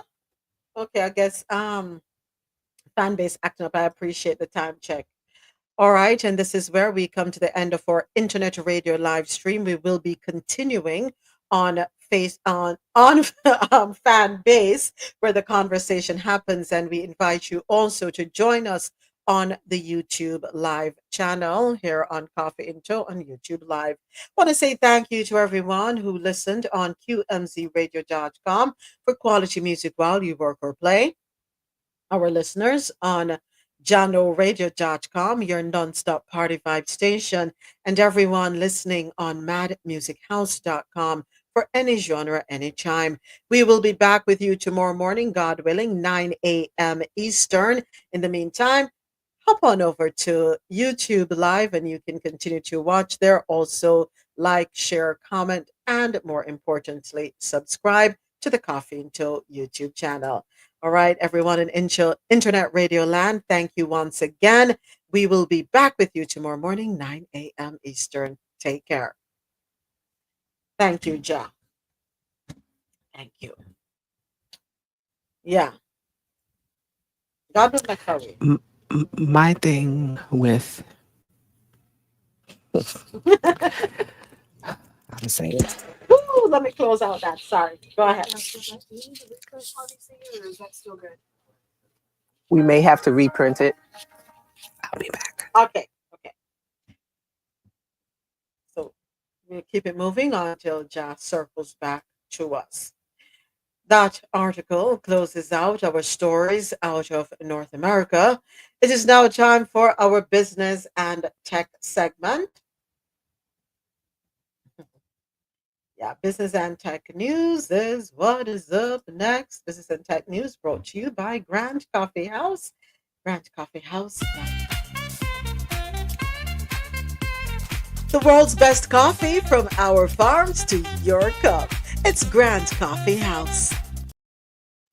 All right, we are back and we invite everyone to head on over to grandcoffeehouse.com and enjoy 20% off all coffee products. Use the code COFFEEINTO20 at checkout. Our first article in our business and tech segment, Apple, you're up front and center. Apple will spend more than $500 billion in the US over the next 4 years. This article, courtesy of Apple.com. So teams and facilities are to expand in Michigan, Texas, California, Arizona, Nevada, Iowa, Oregon, North Carolina, and Washington. Plans include a new factory in Texas, doubling the U.S. Advanced Manufacturing Fund, a manufacturing academy, and accelerated investments in AI and silicon engineering. So Apple made the announcement that this is its largest ever spend commitment, with plans to expand and invest more than $500 billion in the US over the next 4 years. This new pledge builds on Apple's long history of investing in American innovation and advanced high-skill manufacturing, and will support a wide range of initiatives that focus on artificial intelligence, silicon engineering, and skills development for students and workers across the country. Well, he's saying it's a bullish. Okay, we're bullish on the future of American innovation, and we're proud to build on our long-standing investments in the U.S. with a $500 billion commitment to the country's future. That's according to Apple CEO Tim Cook. All right, so let's see. All me begging for is affordability and ethical practices as it relates to how your minerals are sourced. Okay. Next up, Trump's aluminum tariffs could cost 100,000 American jobs. That's according to a U.S. industry leader.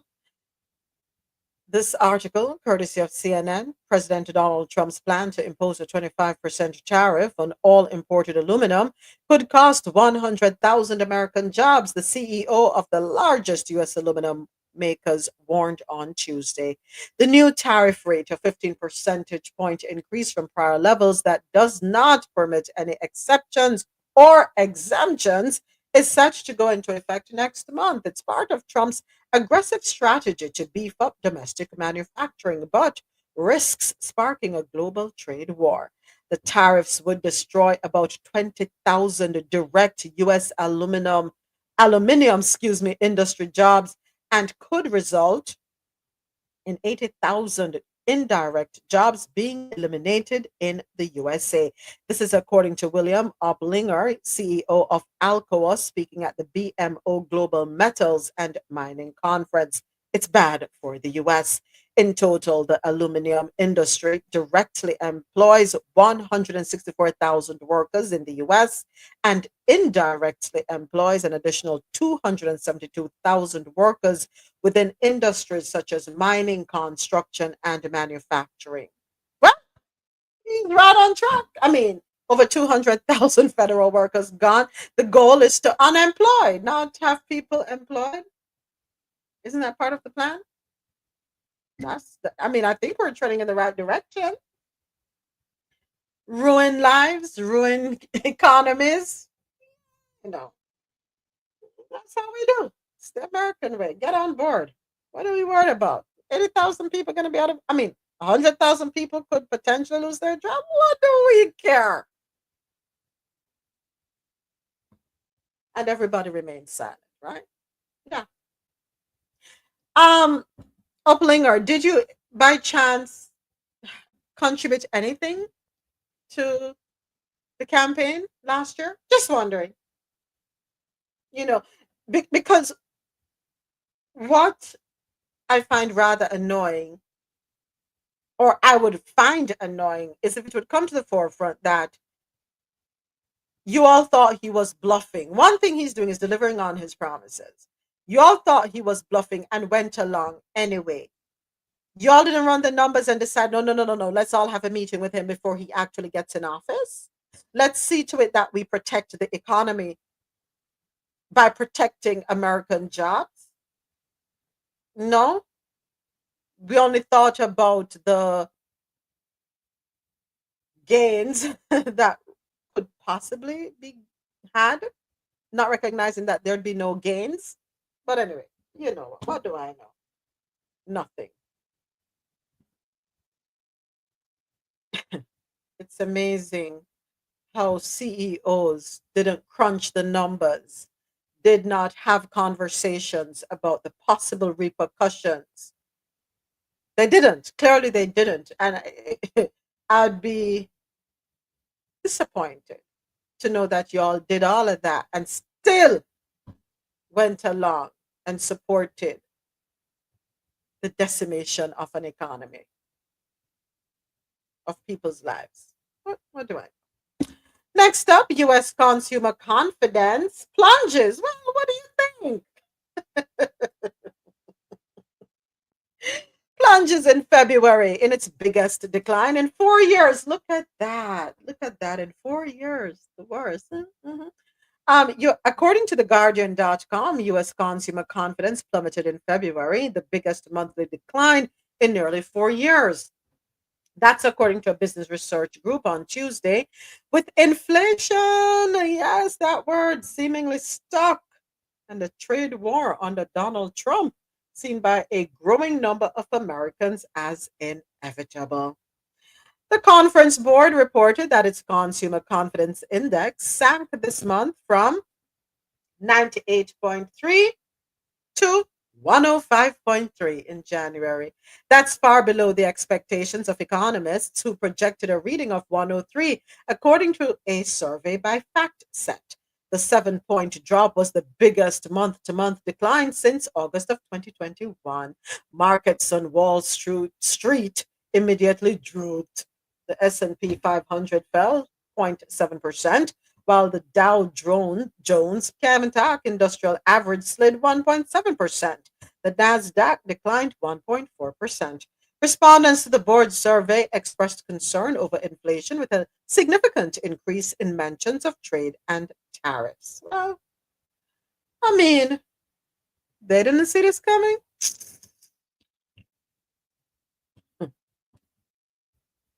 We saw it coming, and well, let me speak for myself.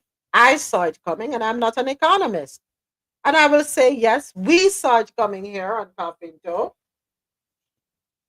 It's just common sense, man.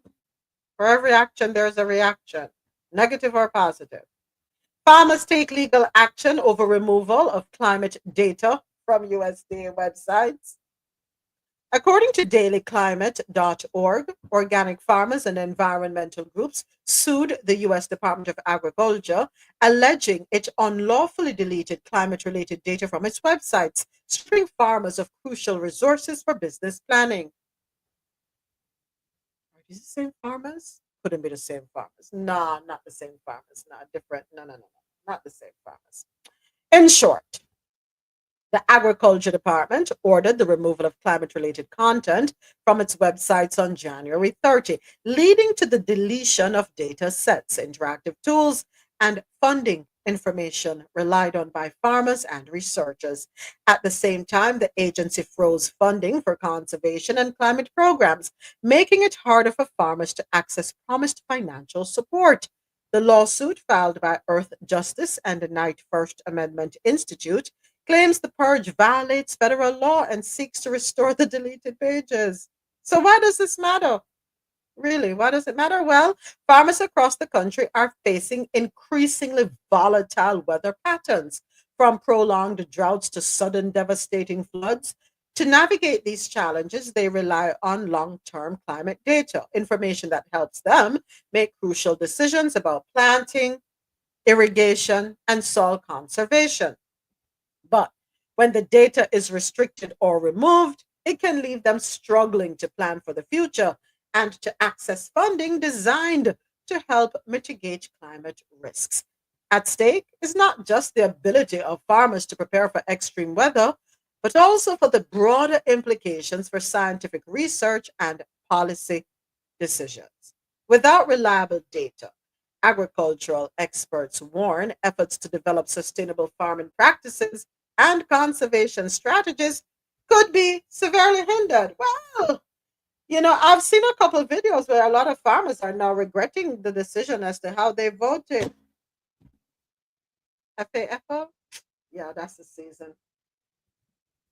Sucks. I know it sucks. Yeah, I know a lot of farmers are, oh my God, we can't get the funding we need. Well, how did you vote? Yeah, I know, and I'm so sorry I voted the way I voted. Oh, okay. FAFO. We're all going to have to go through it. Even those of us who didn't vote the way y'all voted, we have to deal with it.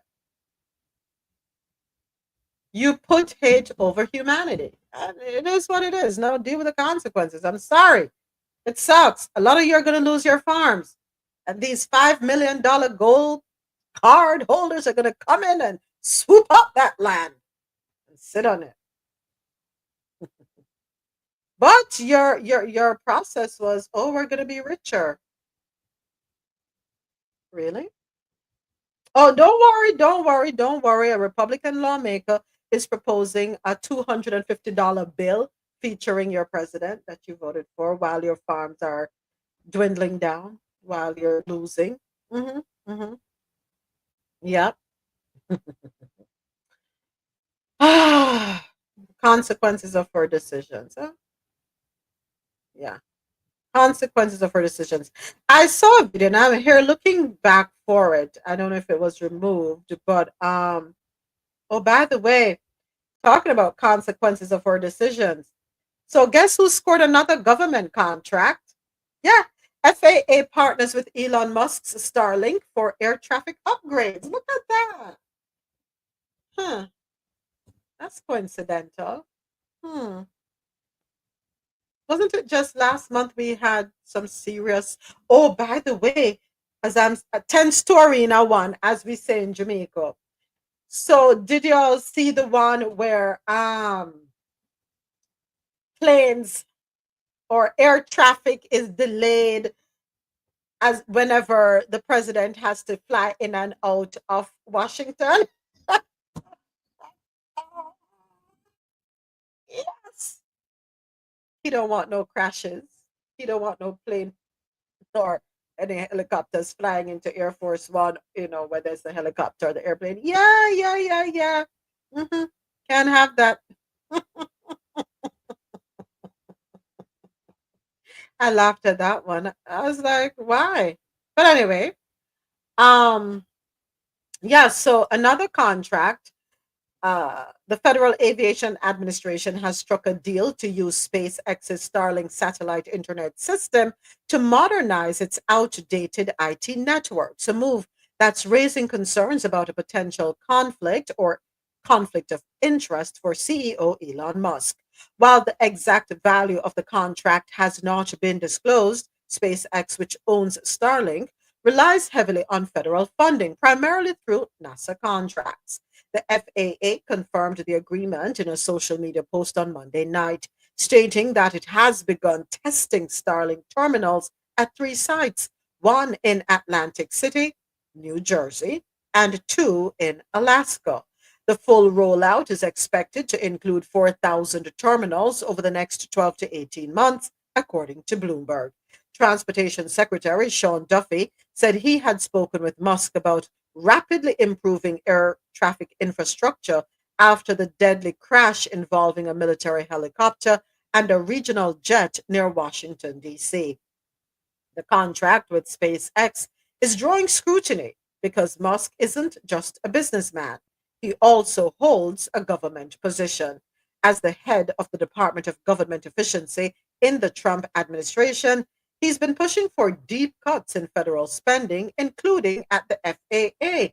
Musk has openly criticized the FAA's existing IT provider, Verizon. In a post on X, formerly Twitter, he claimed the Verizon system is not working and so is putting air travelers at serious risk.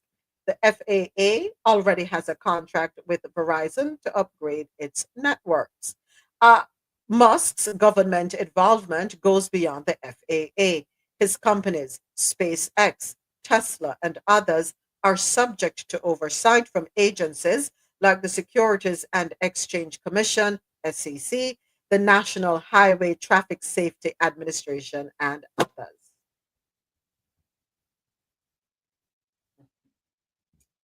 How long has this been in the works?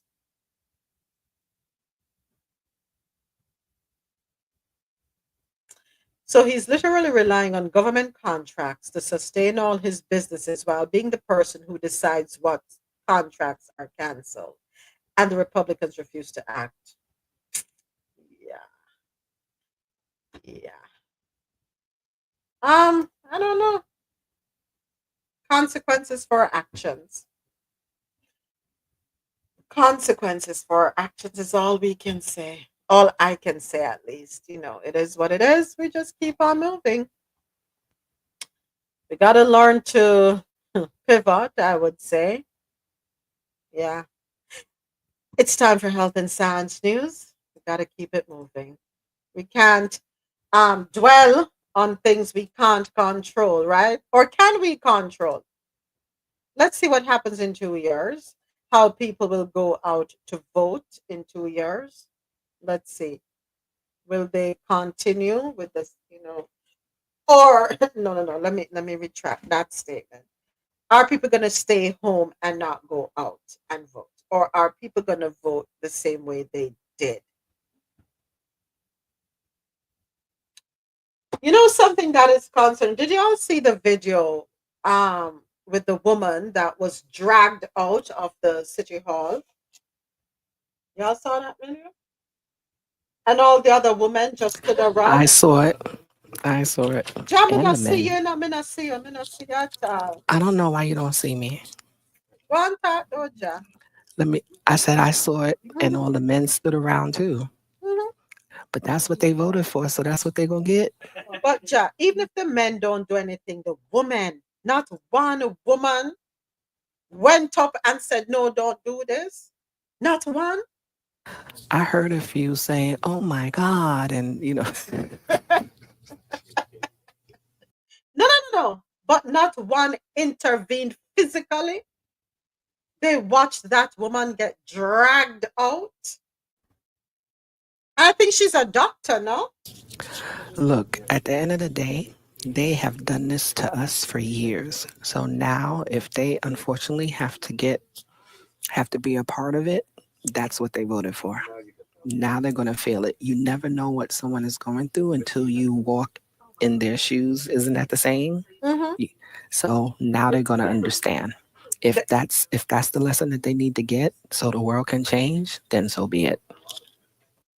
But it's saying you're gonna learn today. But that speaks to the fact that their men don't respect them. I think we already knew that. And that's the reason why they project the energy they do towards every other group out there.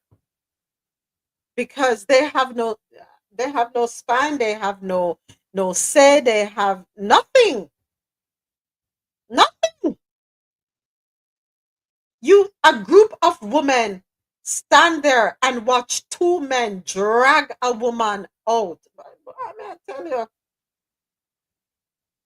I don't know. That's crazy. That is crazy to me. They didn't think that DEI stood for them. Excuse me, I'm sorry. Yeah, man, come RoSolo. Where you there? I'm sorry, I'm trying to fix lunch. I'm not supposed to be on lunch. You said two men dragged a woman out of where? This town hall conference where Two regular men or officers? they were not officers from my They were regular understanding. men? They were just I shouldn't say regular men, you know what I mean. Mm-hmm. Well, here's the thing. How many women were scared to go vote, right? For in the past election because they didn't want to upset their spouse. So you can't expect them to have any type of honor or pride or courage. Mm-hmm. The word's courage. You can't expect them to have any courage now. Of course, they're gonna watch her get dragged out. You think if they were dragging you out, that anybody was gonna help us? Except for if we were there ourselves.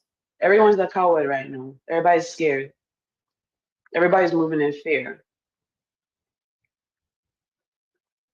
Because I don't care what I'm not respect. If it's a crowd of people, there has to be someone who is going to defend a woman being wrongfully dragged. Not even another man, RoSolo. Not even another man. So that's a shame. What kind of men are those in that space? They're all around. It's not only there in that space. But let us keep it to that space.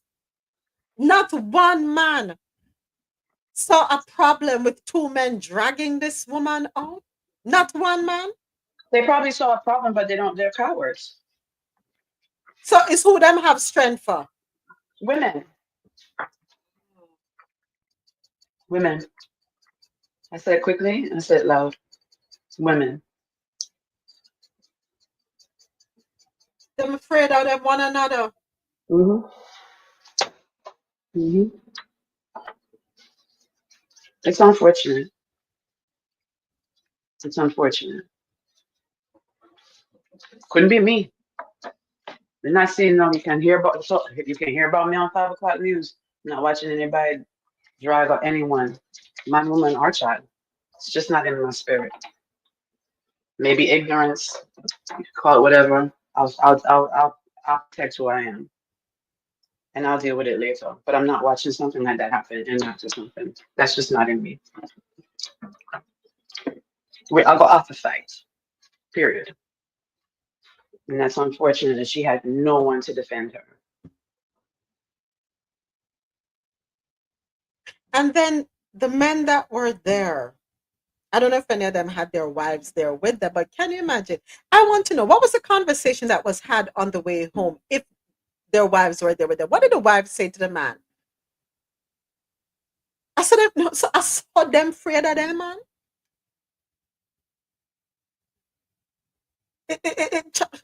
Whoa. I don't know. And that is why they're busy on social media asking women to step up. No. Mm-mm. Did you see the other board meeting where the woman said that she changed her name to her married name and she was asking her governor why is it now that I am not going to be able to vote because Yes. I have my, and he just dissed her. Yes, I saw that. I saw that, John. I saw that. We have more women than we have men. But the women, instead of coming together, we turn against each other. And then when trouble take we is when we want to call on everybody to join forces. Don't work like that. It don't work like that. I'll give you a story. Yes, Can I get the please. story about Yeah. my 10-year-old? My 10-year-old gets very aggravated when she doesn't get recess time. I'm proud of that because that means she understands being outside instead of being on iPhones and tablets and stuff like that. But the story goes that there were two kids, a girl and a boy in her class. This is fourth grade. They were arguing, and the boy chose to slap the little girl. And the rest of the girls are few, because my daughter's not going to get it. Rest of the girls in the classroom pounced on the boy. I swear to God. That's how it's supposed to go. That's how it's supposed to go. So maybe learn from your children.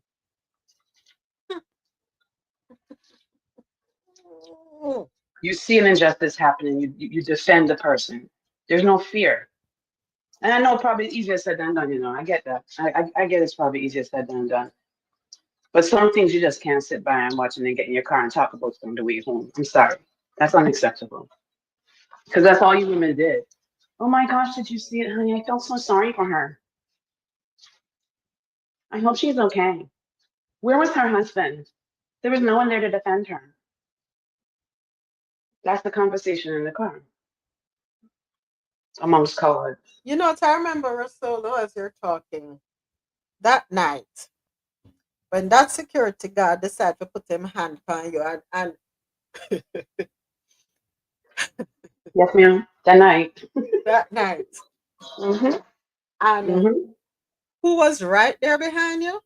Marlon. Yep. Marlon.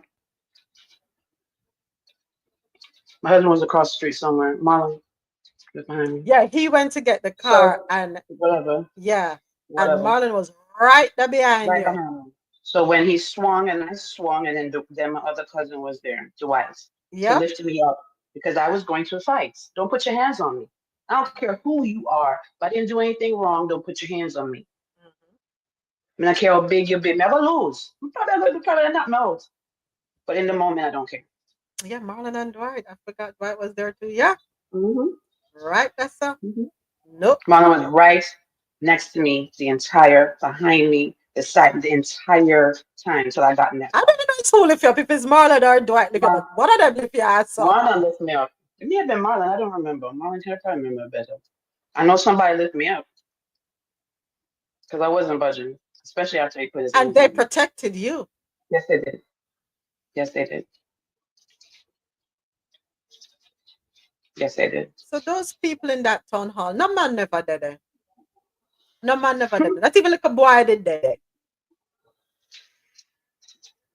Where was this town hall? I don't mean to be ignorant, but I'm just to the point.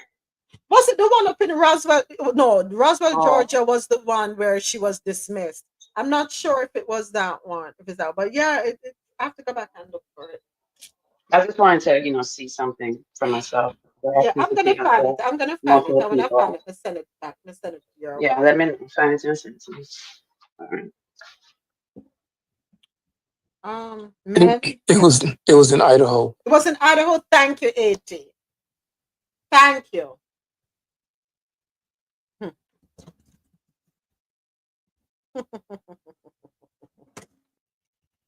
I don't know. Idaho woman at town hall. Yep. Woman forcibly removed. Hold on. You're just crazy.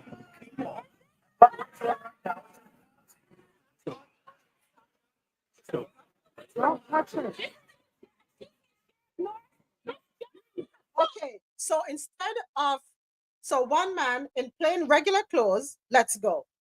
Instead of the other one videoing her, why didn't he intercept, whatever the inter word be, intervene?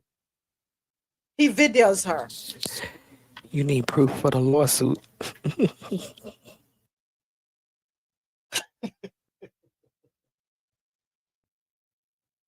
I guess. Hold on. Now. Oh, and while he's videoing her, he's the one shouting, "You out now." Wow.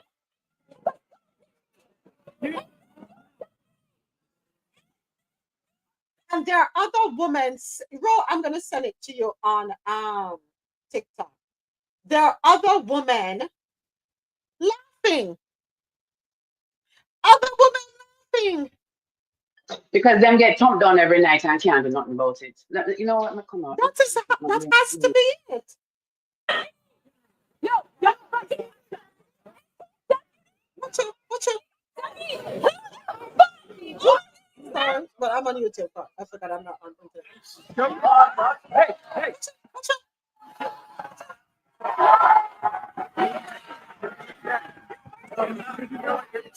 There are 3 men now. Hold on. Watch it. Older woman. There's some older white women sitting there laughing with smirks on their faces. Yes, RoSolo. They get their asses beat every night. They're the ones whose husband come in the house. Them can't say nothing to them. Make sure them dinner upon them table. They're the ones with the husbands who, no matter how tired you be, you better, you know what you gotta do. They're the ones who cannot argue with their husbands, say nothing with their husbands at all. They're the ones who their husbands own them. They're looked at, these are property. Them are a cattle, hog and goat, sheep and dog. That's what those are. Sorry to have to say that, but that's the behavior. Those are not human beings. Those are animals that are controlled by their men. You blah when me say fi blah. Crow when me say fi crow. Bark when me say fi bark. Because you sit there with smirks on your faces. Some of them on their cell phone. Some of them laughing. Watching another woman, no matter what. And these men are not men.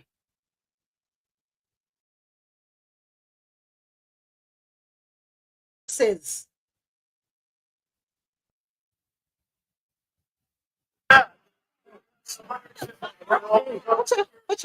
You know, sir, if I mean like she lie down there, none of the 3 of them, everybody I get a kick right in a them grind. Them, whatever them have will never be able to lift up again.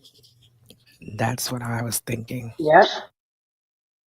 When me kick on the grind, uno will never be able to stand at attention ever again for the rest of our life.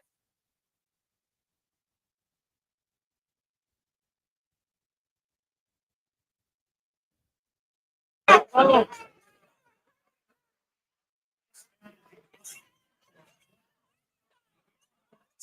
And the woman sitting right across from her is literally pointing, yes, get her out.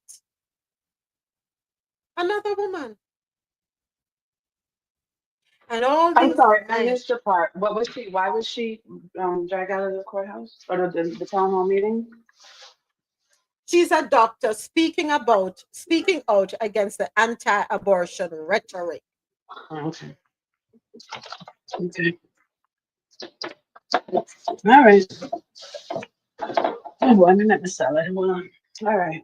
You remember that video that I played some months ago about abortion, and the skit, the essence of it was a man crying over his wife, oh, help her, help her, help her, she's gonna die, you know, she's not gonna, whatever. And the person comes in and says, oh, don't worry about it, you'll be able to have more children, just not with her.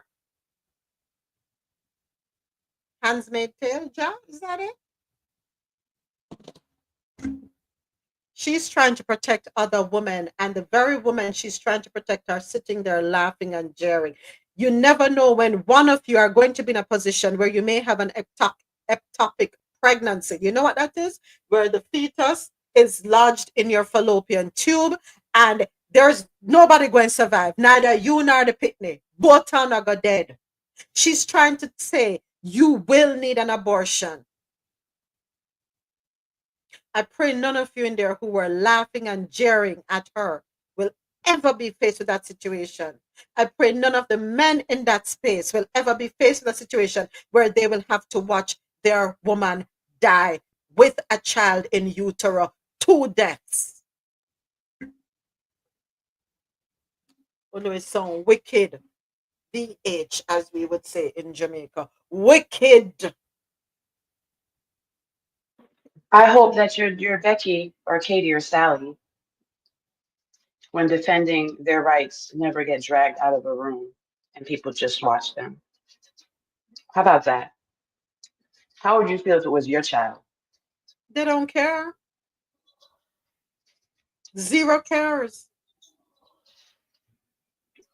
Zero cares. Zero cares in this world. In our Health and Science News segment, brought to you by LormelSkinFood.com. Lormel Skin Food. Log on to LormelSkinFood.com. Discover the range of natural skincare solutions. Indulge in the radiance of natural and organic beauty with the best natural and organic soap bars, whipped soaps, body butters, and oils. All 100% natural products. Lormel Skin Food for a natural, beautiful you. All right, we're back with you. YouTube Live, DR Congo on maximum alert over unknown deadly disease. This article courtesy of JamaicaObserver.com. The Democratic Republic of Congo said Thursday it was on a maximum alert over a mystery disease that has killed dozens of people in just over a month. The illness causes flu-like symptoms, fever, cough, and headaches, and has been described by Congolese authorities as an unknown public health event. First detected in late October, cases have so far been limited to the Panzi region, around 700 kilometers or 435 miles southeast of the capital, Kinshasa. We are on maximum alert. We consider this to be a level of epidemic that we need to monitor. That's according to Health Minister Samuel Roger Kamba when speaking with reporters. In the health centers, we have counted 27 deceased. He added that another 44 deaths had been reported in the community, but other possible causes could be involved in these. Access to the region is difficult by road, and health infrastructure is lacking. Residents also face a shortage of drinking water and medicine. Just over 60% of people in the region suffer from malnutrition, especially children, making it one of the highest rates in the country, Kamba said. He recalled that the region had already suffered a serious typhoid fever epidemic 2 years ago. Epidemiologists have been sent to Panzi to take samples. And with that story, we come to the end of our YouTube live show for today. We will be back tomorrow morning, 9:30 a.m. with more stories from around the world. Don't forget to like, share, comment, and subscribe to the Coffee in Toe YouTube channel. Also, I invite you to check out our Coffee in Toe website for a plethora of information, a lot of resources we have available for you there. Catch up on past episodes. All right. So with that being said, I am going to go ahead and end the live stream. See you tomorrow. Be good to yourselves. Take care of yourselves. All right. Thank you for support. Coffee in Toe is an interactive world news podcast, a dynamic and engaging live show that streams across multiple internet radio stations worldwide. This podcast brings you real-time news updates, in-depth analysis, and interactive discussions on global events, making you a part of the conversation no matter where you are. With a diverse range of expert guests and listener participation, it's your go-to source for staying informed and connected to the world. Coffee in Toe is brought to you in part by Lormel Skin Food. Log on to LormelSkinFood.com. Discover the range of natural skincare solutions.